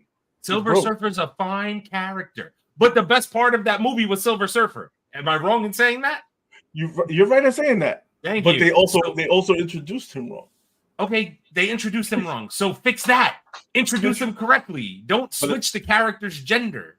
But why are we doing that? But the thing is, I don't think that they're going to switch. I don't think, even though they can go with the Hercules storyline because they can tie back into Thor. Okay. And give Thor his fucking fucking moment. Maybe. You know what I mean? Him against Galactus. Right. Dude, that would be a fucking epic fucking battle. I get it. I understand. There's a lot of opportunity there. This is the thing with Marvel. They're not doing something without having a line to tie back to the comics, which I'm starting to see. I understand that. But everybody loves Silver Surfer. I'm a Silver Surfer fan. Correct. I want to see him do his thing. I do. But if you're giving me, I'm a guy that loves the build-up. That's why I love comics so much. Because I love, issue 2, issue 3, issue 4, issue 5. Oh, what the fuck is gonna happen? What the fuck is gonna happen? Yeah, that's me. I've always been that way. Give me the fucking, you build me up like they build up Thanos, dude. I was geeked the fuck out, bro. Story building, I'm all here. Yes, I am. I'm all here for it. But the only thing is that you're right. That does only give her 4 issues. Right. That's what I'm saying. It's not a big run. It's not a big run. I know for a fact it's not a big run. And on top of that, like I said, there's just some things that I love the MCU. I love Marvel, and everybody seems to like twist this narrative with me. I'm just gonna get it out here since we have a little bit of time tonight. That I like hate female characters, and I fucking don't. I just want a good story. That's all I want. You just hate Brie Larson. I do, genuinely. Like, and that's fine. That's fine. Listen, I'm allowed. Dude, you're allowed to not like a character. I'm entitled to my opinion on a character and a person. Exactly. That's fine. But that's my point. Is that like, listen, and again, I hate that we bring up She-Hulk so much, but like, if She-Hulk would have had the storytelling that I really liked, if the courtroom would have been more realistic, if there was like actual cases going on, and I wish there was no courtroom in that fucking show. Sure, that's what I wish. And I wanted less Meg Thee Stallion ass shaking and more actual good Marvel fucking story. That's my point. I wouldn't have hated the show if it had more fucking good story. I don't hate female characters. I just like good stories. And I'm sorry, Captain Marvel. You ain't like her sitting on the box? Yeah, I'm sorry. I like a good story. Like I don't, I'm good, but like, and I hated the way they introduced Captain Marvel. So therefore, I didn't like the character, and I also didn't like the person who played the character. So it was a double dip for me. But anyway, back to this. The point of the matter that I'm trying to make is that cool. You can do Nova. Nova's fine if the story is done correctly. I'm fucking 100% down with that. If you want to do something different, but we just talked about the Fantastic Four before and how this movie has to hit. So why are you getting cutesy with it? Why is it getting cutesy? You don't have to get cutesy. Just tell the story correctly, unlike the other 3 movies that came out, tried to do, and fucking failed miserably. But the just problem is, tell a good story. But the problem is, you can't just bring out Galactus in the first fucking movie, bro. No, and you don't have to. And that's the thing. And you don't have to bring out Silver Surfer at all in the first movie. Just leave. I say, if you're gonna do, this is what I want. This is what I wish that would happen. Avengers is its own universe, right? Mm-hmm. X-Men is its own universe.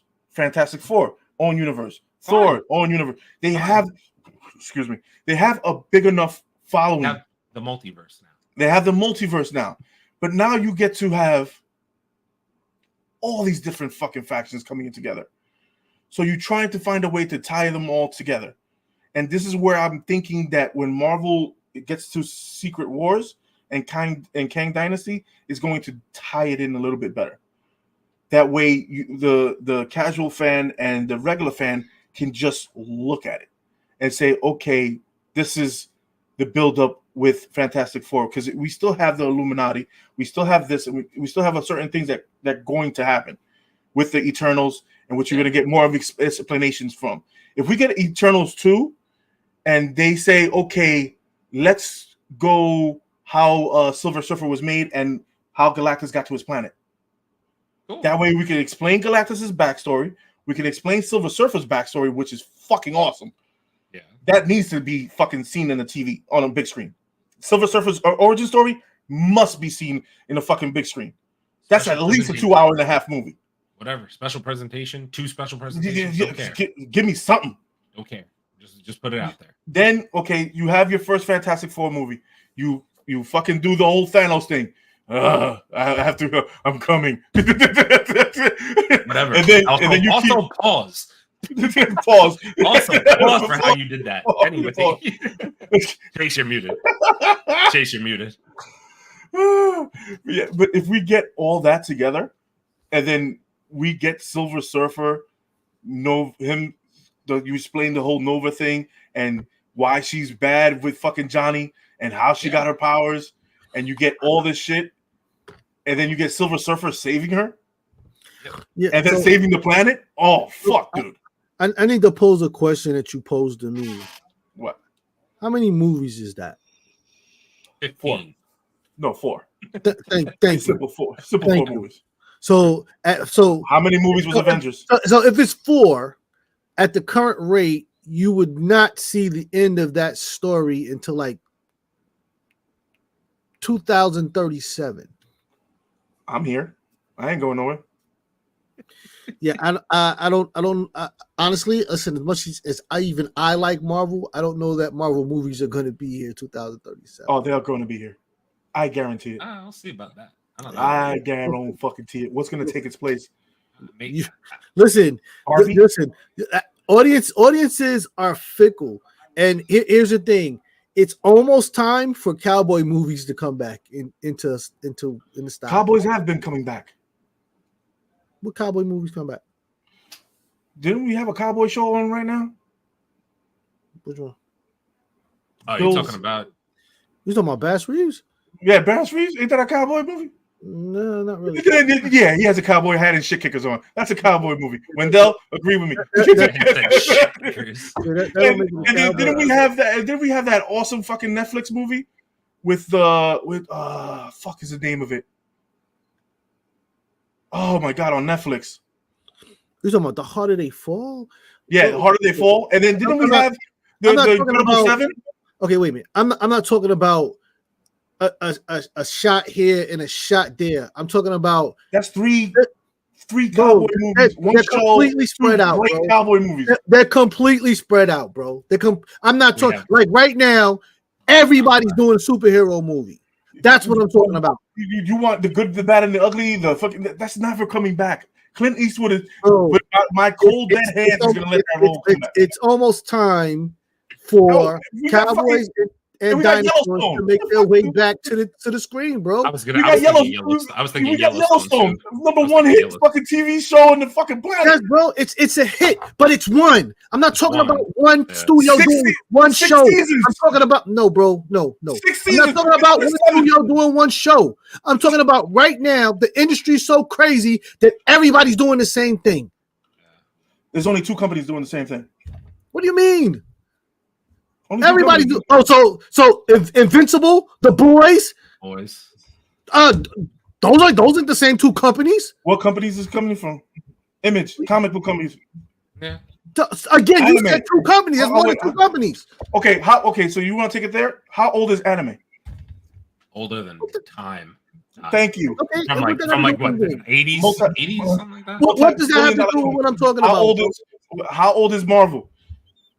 Again, what does that have to do with what I'm talking about? How long is Marvel? How long comic book movies? Have to do with what I'm talking about? It has everything to do with what you're talking about because you're talking about longevity. These movies have been longer since 1989. Everybody knows that movies run in trends. So when one thing hits, everybody else starts doing it.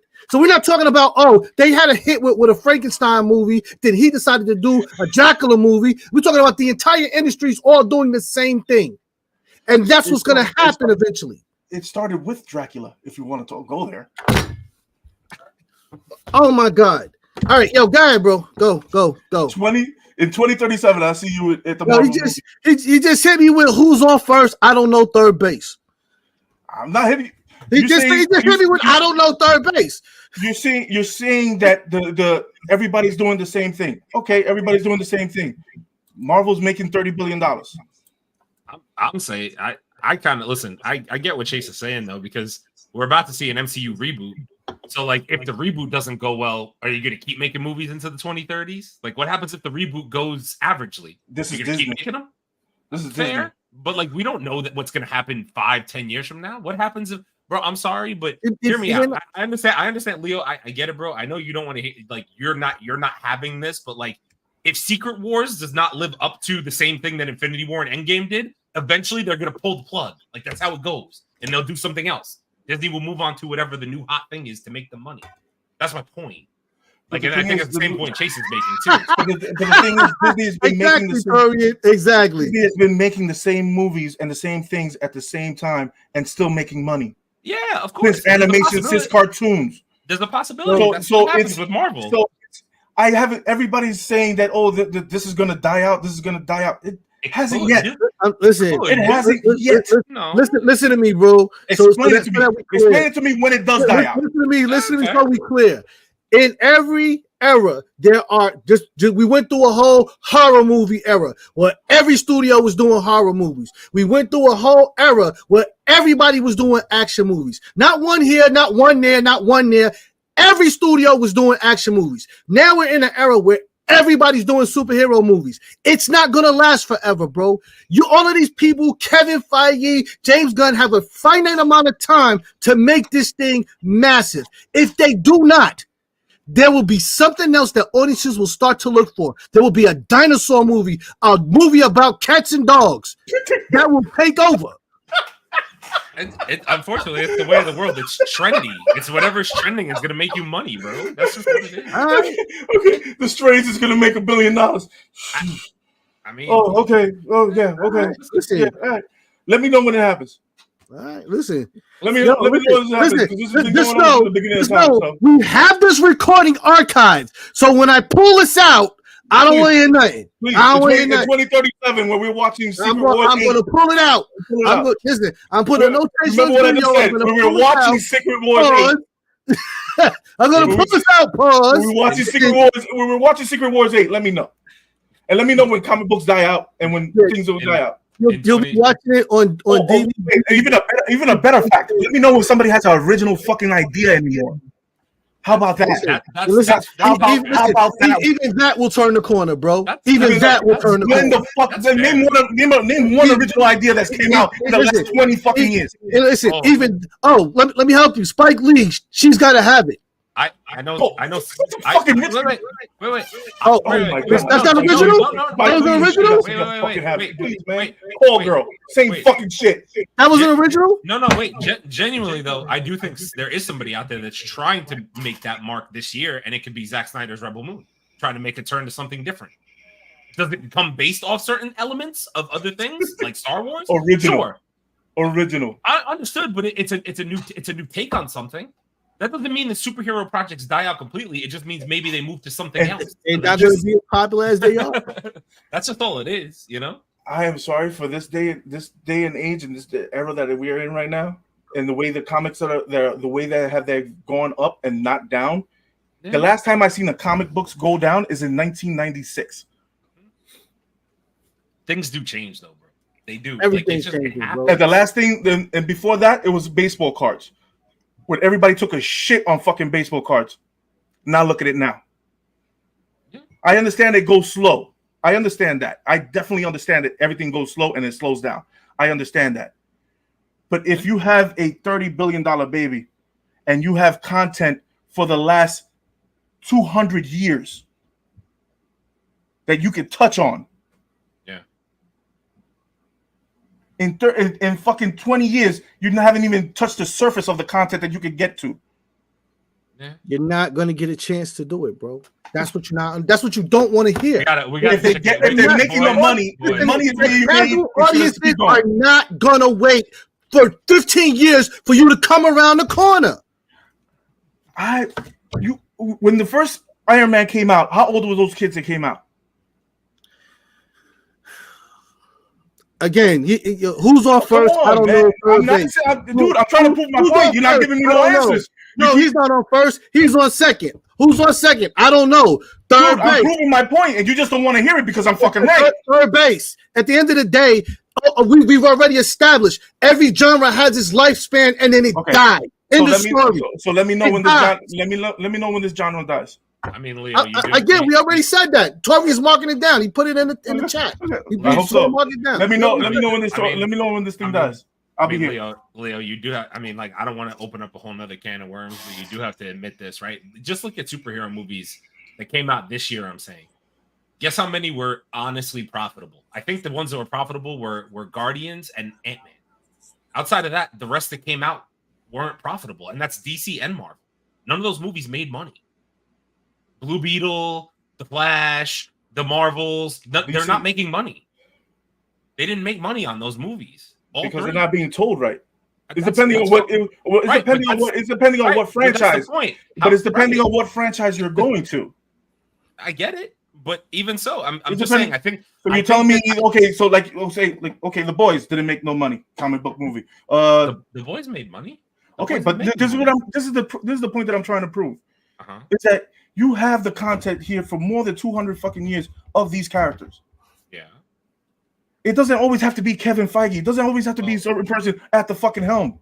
Somebody else can have a different take on something.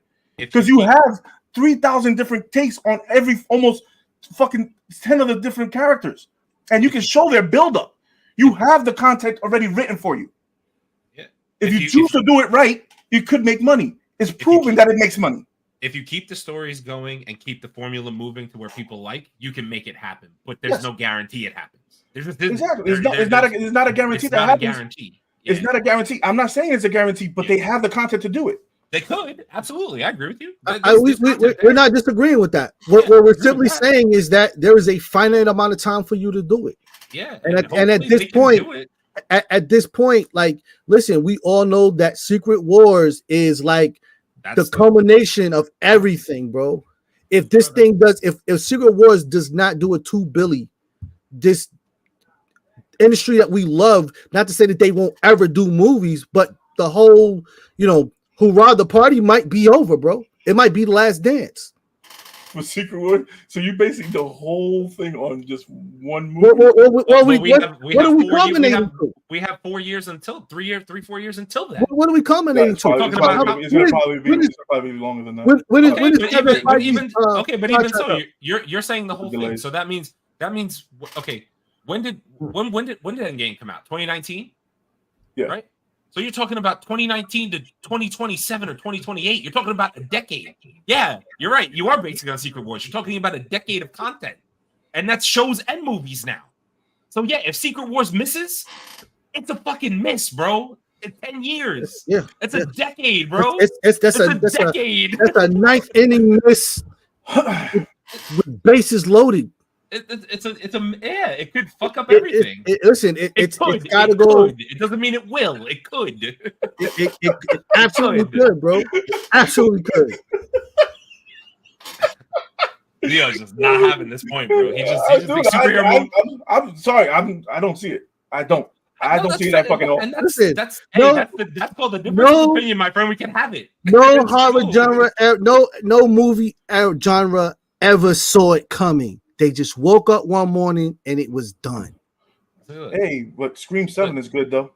So, Spider-Man: No Way Home is the MCU's last $1 billion movie, and it was during a pandemic. DC's last $1 billion movie was Joker.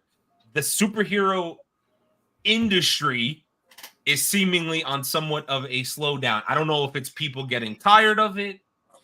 Whatever it is, I think it's a slowdown. It is, and there's potential that if it slows down too much, it dies. They just throwing too much at the casual viewer. And they don't know the MCU was a great idea for us because we're the type of nerds that follow this timeline. Yeah. But the casual viewer has no idea. We've seen every movie, but if we're a casual viewer and I didn't go see Iron Man or I didn't go see Doctor Strange, I don't have any idea what the hell's going on. I just see a new superhero on screen. Do I like him? Do I like what they're talking about? I'll go in and check it out. And that's gonna be the thing, bro. Listen, and 9 times out of 10, you're gonna like the movie, even if you don't know what's going on. But like we're saying, Secret Wars comes out, and you're talking about 10 years of shows and movies. What if you missed something? What if you missed something? What if there's something key that you missed there? And you're like, well, I don't know what this is referencing. Why is this whole thing turned into a what if? That's my point. This whole fucking thing. What if this? What if that? What if this? Like, I'm going by the numbers that we have. I'm going by the numbers that we have now. This is what I'm going. I'm not going by what ifs. I'm going by the numbers that we have now and the projects that we have scheduled out. Right. So what's the number for the Marvel? And for the next 10 years, I'm Gooch. Well, yes, you are. The casual viewer is not, because some casual viewers don't even have Disney Plus, so they don't know what the hell's going on. You don't need Disney Plus to watch Disney Plus, though. Man, listen, you need all of this shit, bro. You need all of this shit. You don't need Disney Plus to watch Disney Plus. You don't need that. Right. I'm sorry, which Marvel movie explains Kang? Huh? Which Marvel movie explains Kang? None. Okay. I just all right. Next. No. Don't sidestep. Don't sidestep. What's next? Don't sidestep. You learned it in Loki. What's next? I asked a question. You answered. We done. We good. In 2 episodes. And Loki season 2 explains that. What's next? That's a bad point, bro. That's a bad point. Is that on Disney Plus? Do you need to pay for Disney Plus to watch it? Answer my question. You're from Brooklyn. Is it on Disney Plus? Brooklyn. Do you need to pay for Disney Plus? Hello. It is on Disney Plus. Okay, I answer your question. Is it on Disney Plus? Could you answer mine now? Could you answer mine? Could you answer mine? There we go. Could you answer mine? Could you answer mine? Could you answer mine? Okay. Answer mine. Do you need to pay? Do you have to pay for it to watch it? Okay. Do you have to pay for it to watch it? I'm gonna do you. Do you have to pay for it to watch it? I'm gonna keep saying the same thing. Do you have to pay for it to watch it? Do you have to pay for it to watch it? Does it prove my point? Because I'm repeating the same thing. Do you have to pay for it to watch it? No. Okay, thank you. That's it. No. There you go. Mickey Mouse. I pay for my Disney Plus. Don't come. Thank you. That's what I want to know. Right. That's all. That's it. Because he's assuming that somebody that has a fire stick saw Loki. Whoa. What's this about? Whoa. Let me tell you something. As a comic nerd, the first 3 episodes of Loki, I almost didn't even watch because I was like, "What the fuck's going on here? What's trending? What's been trending? What's trending? What's trending now? To the youth. Go back to episode 3 of Loki for 20 seconds. Go back to episode 3 of Loki and tell me it was trending. It wasn't trending. What's been trending since Loki 1? Go back to what's been trending? All right. Listen, we got more. Do we have more news? Yes, we have to get to James Gunn and versus fucking. Come on, because we could honestly, that discussion will go on and on forever. That will go on forever. It will, and that's fine. There's difference of opinion. That's perfectly fine. That's why we're a podcast. We're not all gonna agree all the fucking time. It just is what it is. Hopefully, we had a debate in New York and moved on. Yeah, we'll catch you in 10 years and we'll see where we're at. Honestly, the way we're going, we're probably gonna be watching Marvel movies on the moon. It's fine. Who cares? No, fuck moon. I want to go to Mars. Whatever. I want to go to Mars. I want to be as far away from the fucking Earth as possible. I don't want to get none of that red dust in my fucking shoes, bro. I also love Torian saying to those watching who are new, this is typical New York talking volume. It's facts. It's a fact. Get it? It's a fact. That's how we talk. That's friendly banter. That's friendly banter. That's all that is. That's the way. At the end of the day, he's my brother and I'm his brother. But that's why we argue. We differ on opinions. This is all different of opinions. Yeah, and this is why we do this show, because I want to hear my brother's opinions. Yes, even if he's fucking wrong, like we just even if he's from left field, whatever. By the way, this all started on a female Silver Surfer. wait, that started there? Yo, wait, that started there? That's what that started. Much, correct. Yeah, we just ranted off the fucking face of the earth with that. FYI. The only thing we missed was who's the greatest MC. Jay-Z, Big or Nas. We're not getting into that shit. Nope. It's like the LeBron Jordan getting fucking conversation. I'm not getting into that shit at all. Listen, that's a crazy bro. I've seen articles where people actually killed their friend over that argument. Oh, come on, man. That's bro. It happened. Like, that conversation about who's the best MC has gotten so heated. People have gotten hurt. It's crazy. The problem is that they don't like to go to the past. Without these other guys, nobody. Without the beginning of hip hop, you would not have Jay-Z, Biggie, or Nas. Right. If you don't mention none of the older people, you can't get into that. If we're gonna get into that, we have to do it on a different. Come on. Yeah, we have to. Yo, since we hit 500, you guys are gonna be seeing a lot of new content, but it's gonna have to be Patreon. That's cool. I was gonna say we're gonna have to figure out Patreon/member content once we get all this nonsense going. So yes, and also I love this comment. Female Silver Surfer causing conflict like Cleopatra did with Caesar and Mark Antony. Facts. Fucking this is Helen of Troy in this bitch.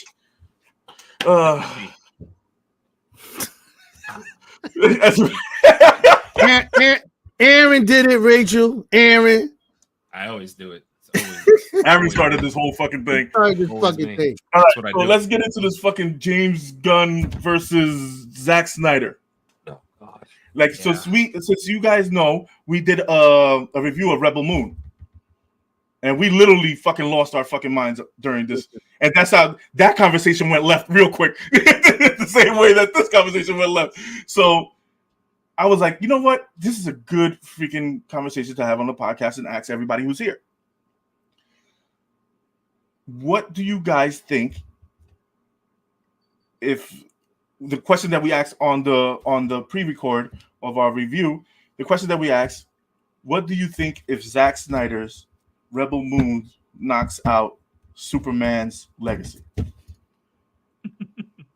In popularity? Money and popularity. But it's going to be hard to judge because isn't it going straight to Netflix?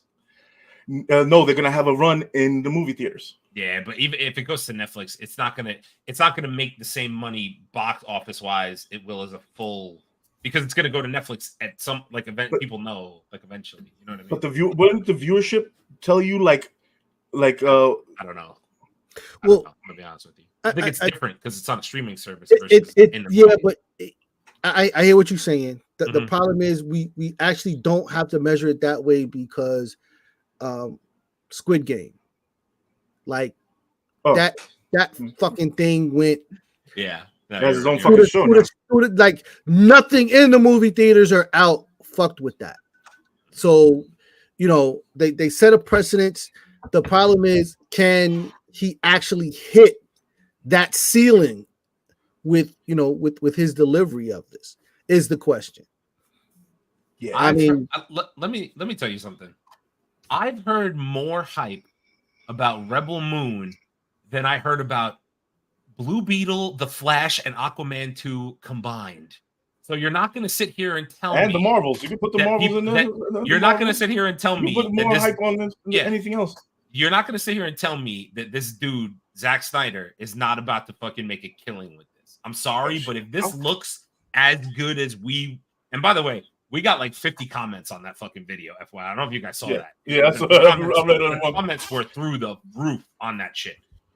People are excited about Rebel Moon and what it's going to be. I don't hear that same hype for James Gunn's DCU. Listen, personally, that's just where I'm at. I think Zack Snyder has a shot to really like make a mark on with this as a quote unquote. I know we're not calling it an original because it has elements from Star Wars and other, it's an original though. Call it what it is. It's his original. You know what I'm saying? It's his original, yeah. It's his original. He has an opportunity to really do something here and make some fucking noise and be like, yo, like maybe you should have kept me to do the Snyderverse. Like hold my beer. You know what I mean? Like I have a theory that I kind of peeped a while back in this. The current staffing of Superman Legacy kind of confirms it for me, and I just don't think that I don't think James Gunn is actually trying to compete anymore superhero wise. I would not be surprised to see Superman Legacy kind of go the way of fried green tomatoes and that kind of shit. It's a like listen. That's okay. Like, listen, shit. Listen, DC right now is disparagingly so far behind Marvel that they'll never catch up. I don't care if this fucking thing goes through the roof. The problem is that DC's getting so far behind everybody else now too. But this is what I'm saying. So at that point, do I continue to do this, or do I go into a lane where nobody else is and maybe blaze a path of my own?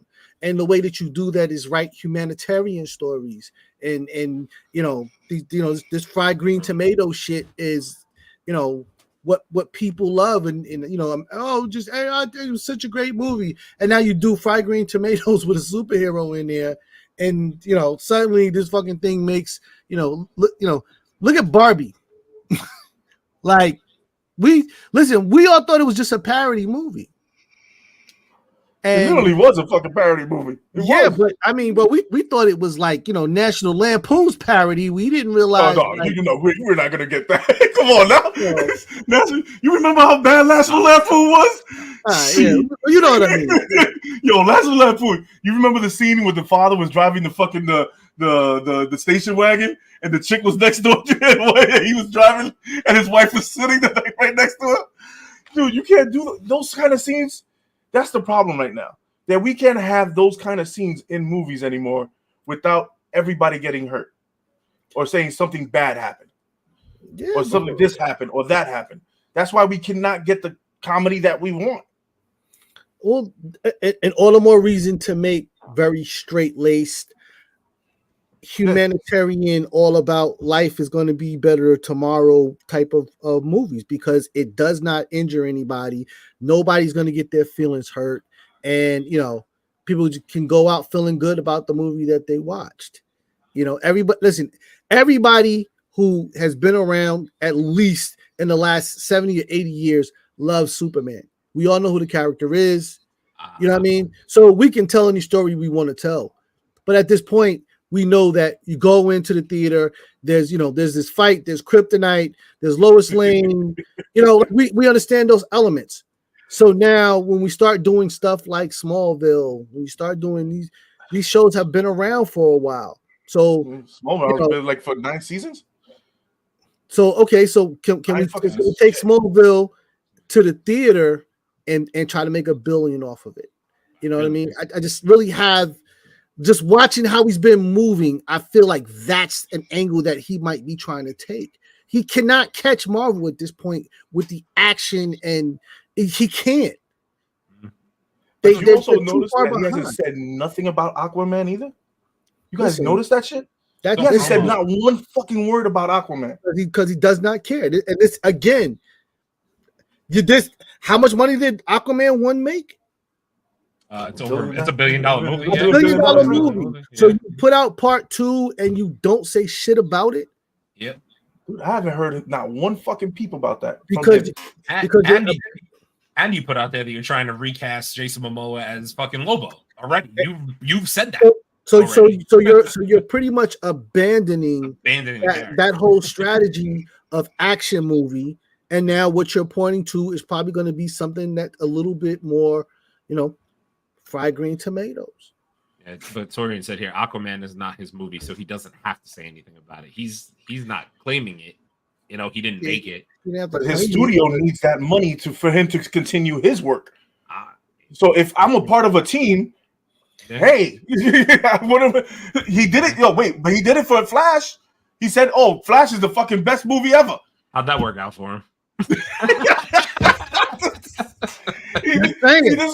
Maybe that's why he's like, maybe I should just put my foot in my nose. Like, chill.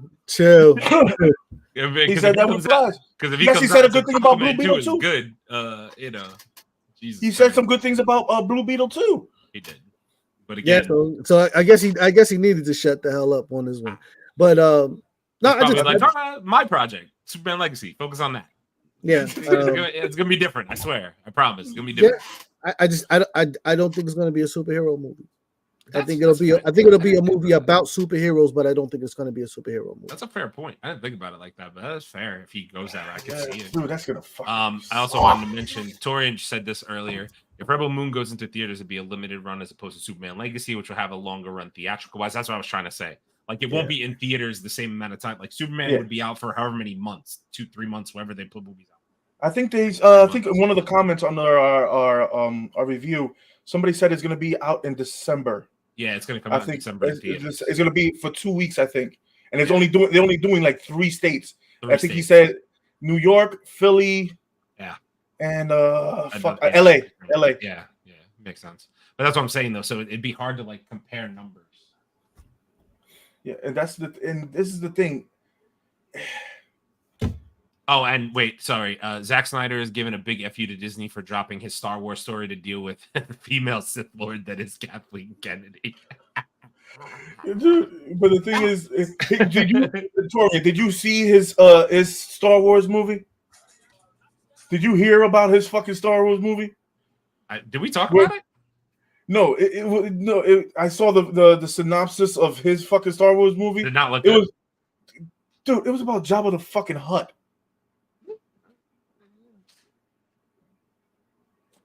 I'm not a Star Wars guy, so I can't.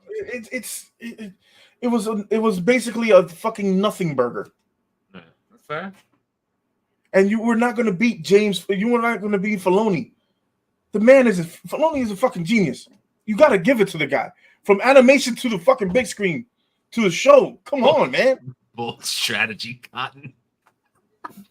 Let's see. Oh, it's a bold strategy, Cotton. Let's see how it works out for him. I love that.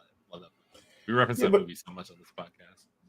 But I want to do a poll on the podcast. It also says, which movie are you more excited about? Or which, Rebel Moon, because it's going to be in theater, so I can say it's a movie. It's Rebel Moon or fucking Superman Legacy. I could put that up during the week. Yeah. I want to see where people land on it. And also, as another side note, do you think should Zack Snyder go to DC back go back to DC if he's asked to come back by the board? Because it's not going to come from James Gunn. We already know that. He don't want no cop. He don't want no cop with this little over there. If he does, it'll be after James Gunn is gone. Yeah, that probably. Oh, if anybody in the comments knows how long James Gunn is going to still be there? Because with the COVID thing, I don't know. He's probably. How long did he sign his deal for originally? 3 years? I think it was 4 years, something like that. So they probably don't count COVID as a full year. So it's 2 years. He's 3 more years. I told you guys, he's getting 2 movies. He's getting Superman Legacy and he's getting Batman Brave and the Bold. That's it. That's it, but they'll see how that goes and then take it from there. I'm telling you. And the Brave and the Bold is a good take. It's a really fucking good take. Yeah, again, you better fucking do it right. You better do it right. Yeah, listen. That's a fucking big story, bro. That's a big story to tell. Come on, man. It's a big story, and I sorry, I don't think James Gunn has the balls to tell it. I don't think he does either. Yeah, because that story is That should be a rated R fucking movie. Bro, that should be an R plus movie, bro. Wait until you see that shit come out as PG-13. Promise you. Listen. Just wait. Do us all a favor and send that shit over to the animation department where it'll get done properly and stop playing. Fucking facts. Stop. That's the most facts stuff. You don't want that smoke with Brave and the Bold. Just stop it.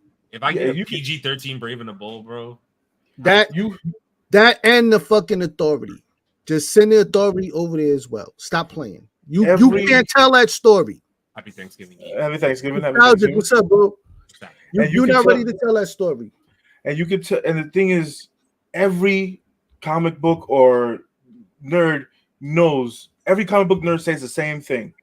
Marvel's got them beat in the movies. DC got them beat in the animation. Everybody there's never no disagreement in that. Yeah. There hasn't been no disagreement in that. So why the fuck can you not transition one thing to another? Even your video games are fucking better than your movies. Yeah. Gotham Knights. Mm-hmm. Come on, man. That shit in a Gotham Asylum, I think it was. Yeah. Where you see Batman be a fucking real detective and shit. Yep. That's a fact. This is the thing this is what pisses me off. When you have the content and you've been proving that you can do it right and you keep fucking it up. All about the big screen, bro. People don't know how to do it. I'm telling you. And the same thing, that's what you're going back to your point with Sony and Miles Morales. You know how much of an iconic character is Miles Morales? Miles Morales is literally the Black Panther of Spider-Man. DC and James Gunn, I don't know for a fact, but I'm saying if Brave and the Bold comes out as PG-13, they're making the same mistake that Sony made with Venom. Venom should have been rated R from the very beginning.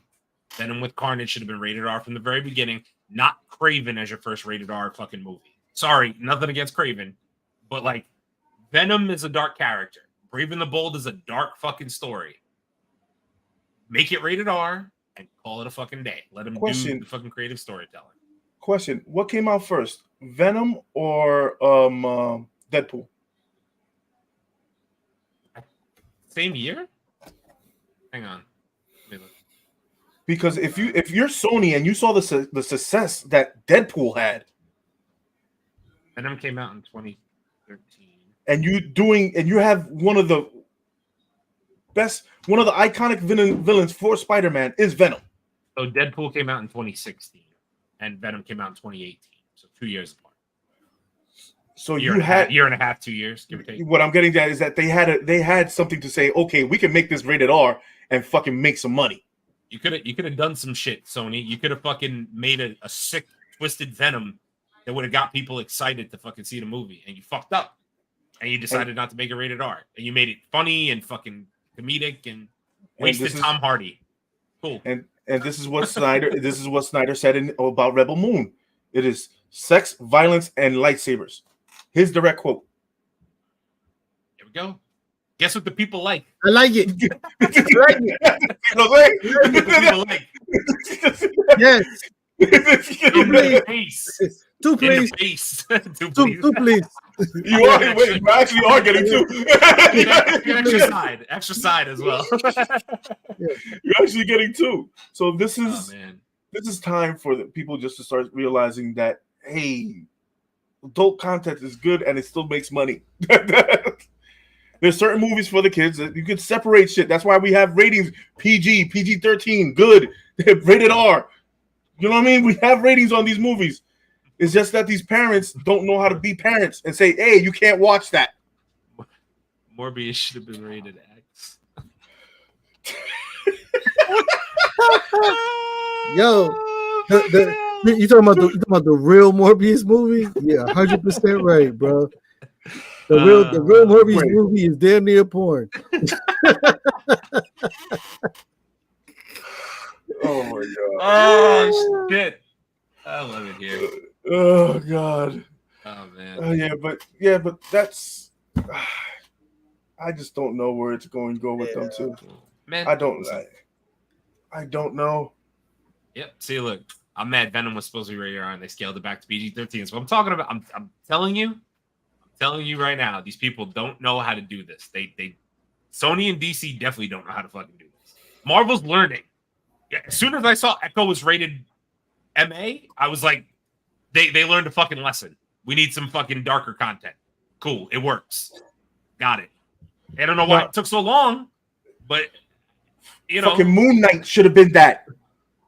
That's my point. We'll always go back and say how many fucking of these things should have been rated MA or R. We'll always go back and say, but they waited too long. They waited until the results came after. All right. That's how it goes, man. So certain projects you can make for the kids, certain projects you fucking can't. Call it what it is. You know what I mean? I'm loving the parental control that they're doing now on Marvel, though. I'm loving that. Cool, great. I'm loving that. I am loving the fact that they're doing that. Imagine if Miles Morales is rated R. Yeah, that'd be a real Brooklyn story, bro. I mean, come on now.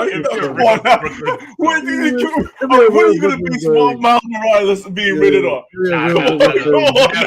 That'll never happen. So you'll never do it. You see Miles getting sneakers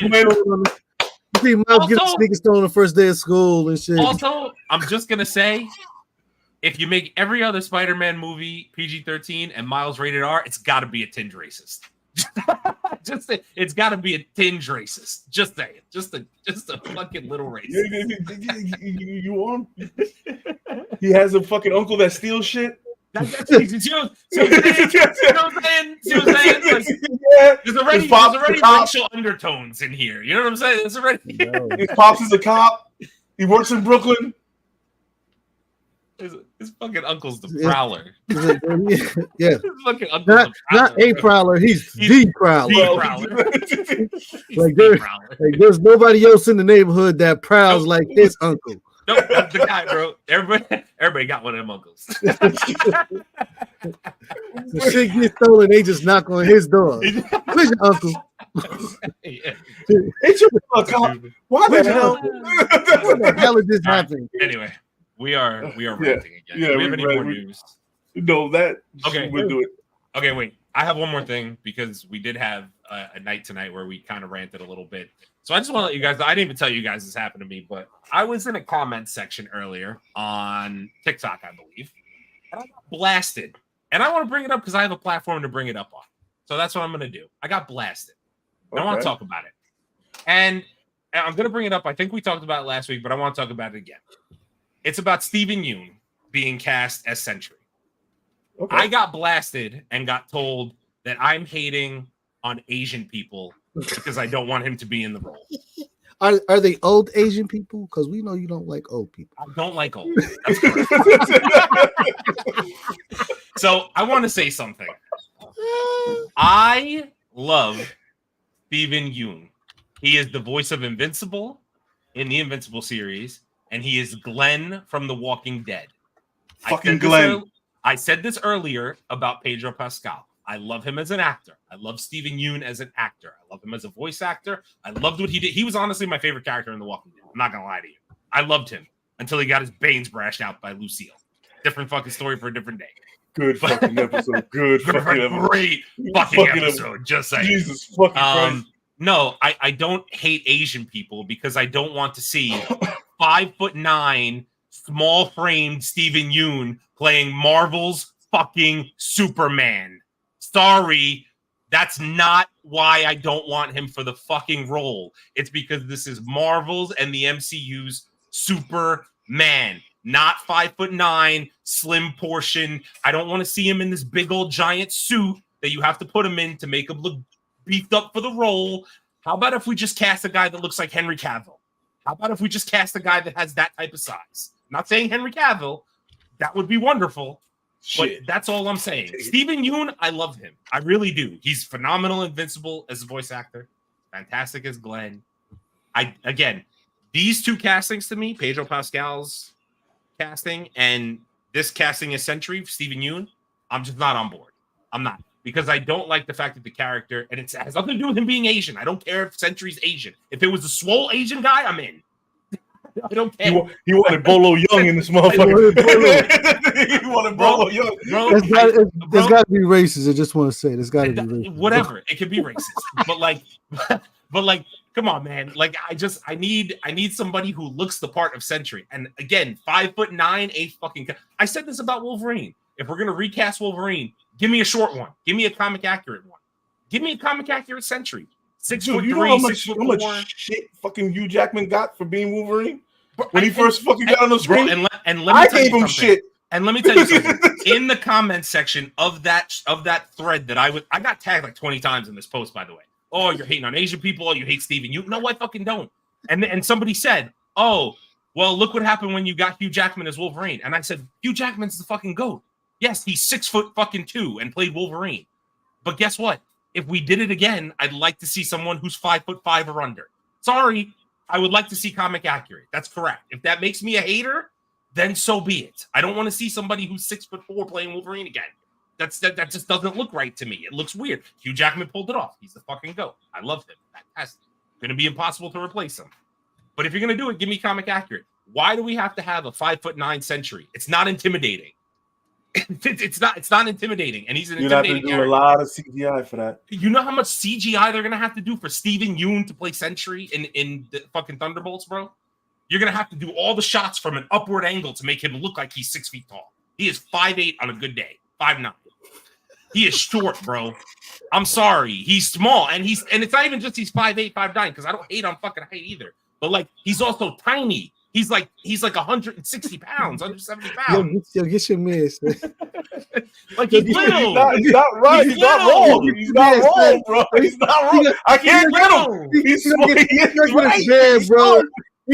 He tear the man dead. He gonna get his bed. I love Steven Yeun. Look, yo, bro. I would not know about your last 2-minute commentary. Bro. Yo, Chase, you gotta realize, dude. Bro, look at him. Look at the picture.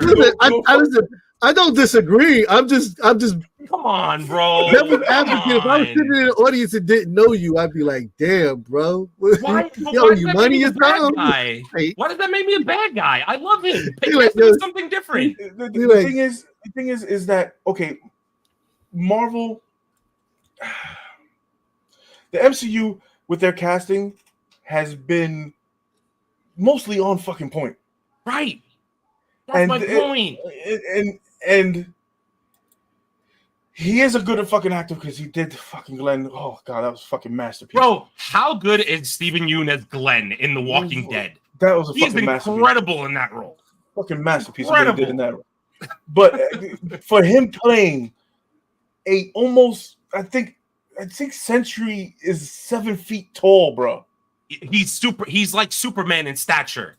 Come on, man. Blonde hair, blue-eyed. Maybe he shrunk in the wash. Stop.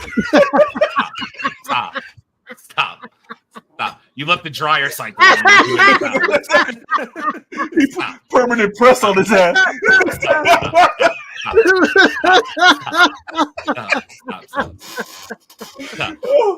Oh, fucking getting hot. Bro, let me tell you something. I just don't understand why we live in a world where if you say you don't like somebody for a role, all of a sudden you're a fucking racist or a sexist. I don't understand why that's a thing. I don't get it. The thing is that people don't understand that you're talking to crazy, bro. You're not talking to casual fans. Yeah. The problem is you're not a casual fan anymore, Aaron. No, I'm not. Exactly. And you're talking to casual fans.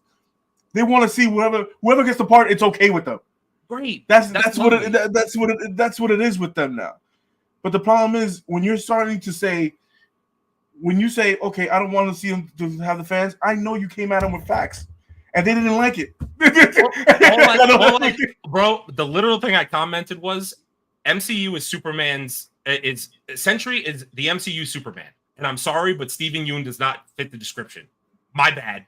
Like, I don't know. I didn't say fuck Asian people. I didn't say, like, I don't understand. Like, I don't understand why you take what I say and be like, oh, you know, you obviously don't like Asian people. Like, come on, bro. Like, it doesn't. The thing is that when you have to dumb down. Wait. Just saying, Bridget, thank you for checking in. You're right, Aaron. Thank you. I know. And look at me calling somebody short. I'm not short. We're not having that discussion. I'm not short. Wendell says I'm a hater. Fantastic. I am a hater. Met Steven on the Walking Dead set back in the day. Nice guy, but I hate. He seems like the nicest fucking guy ever. Dude.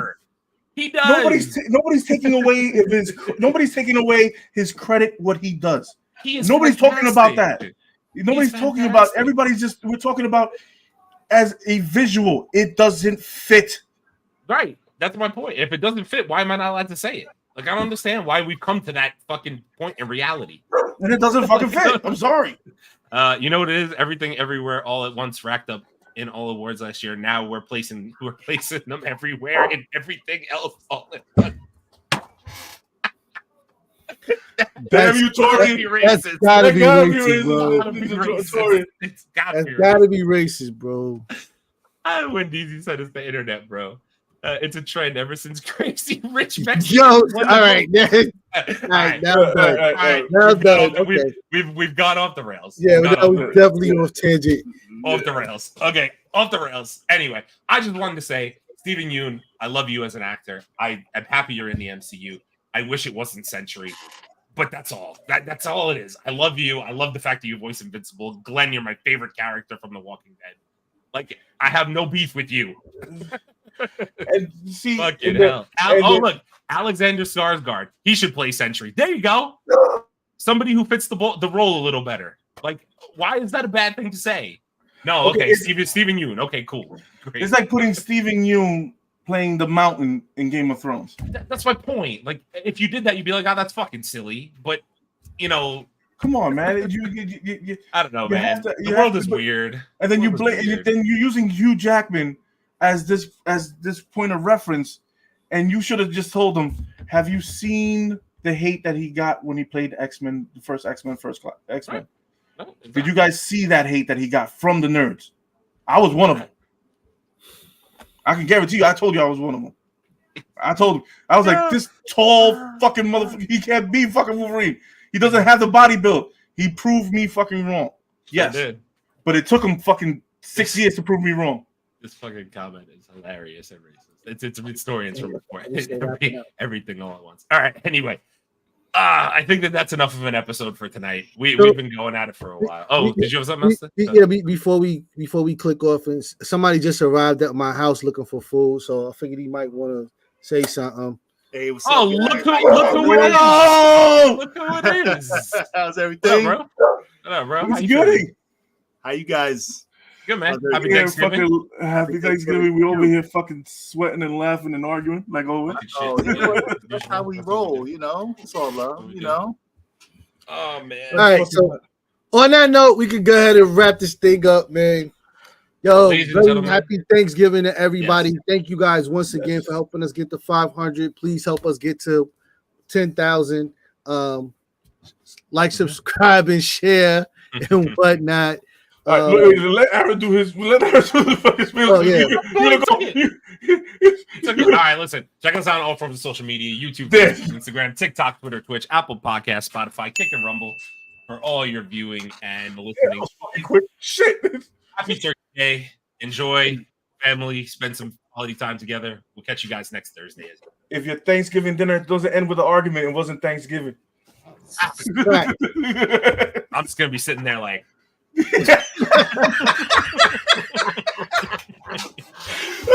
No.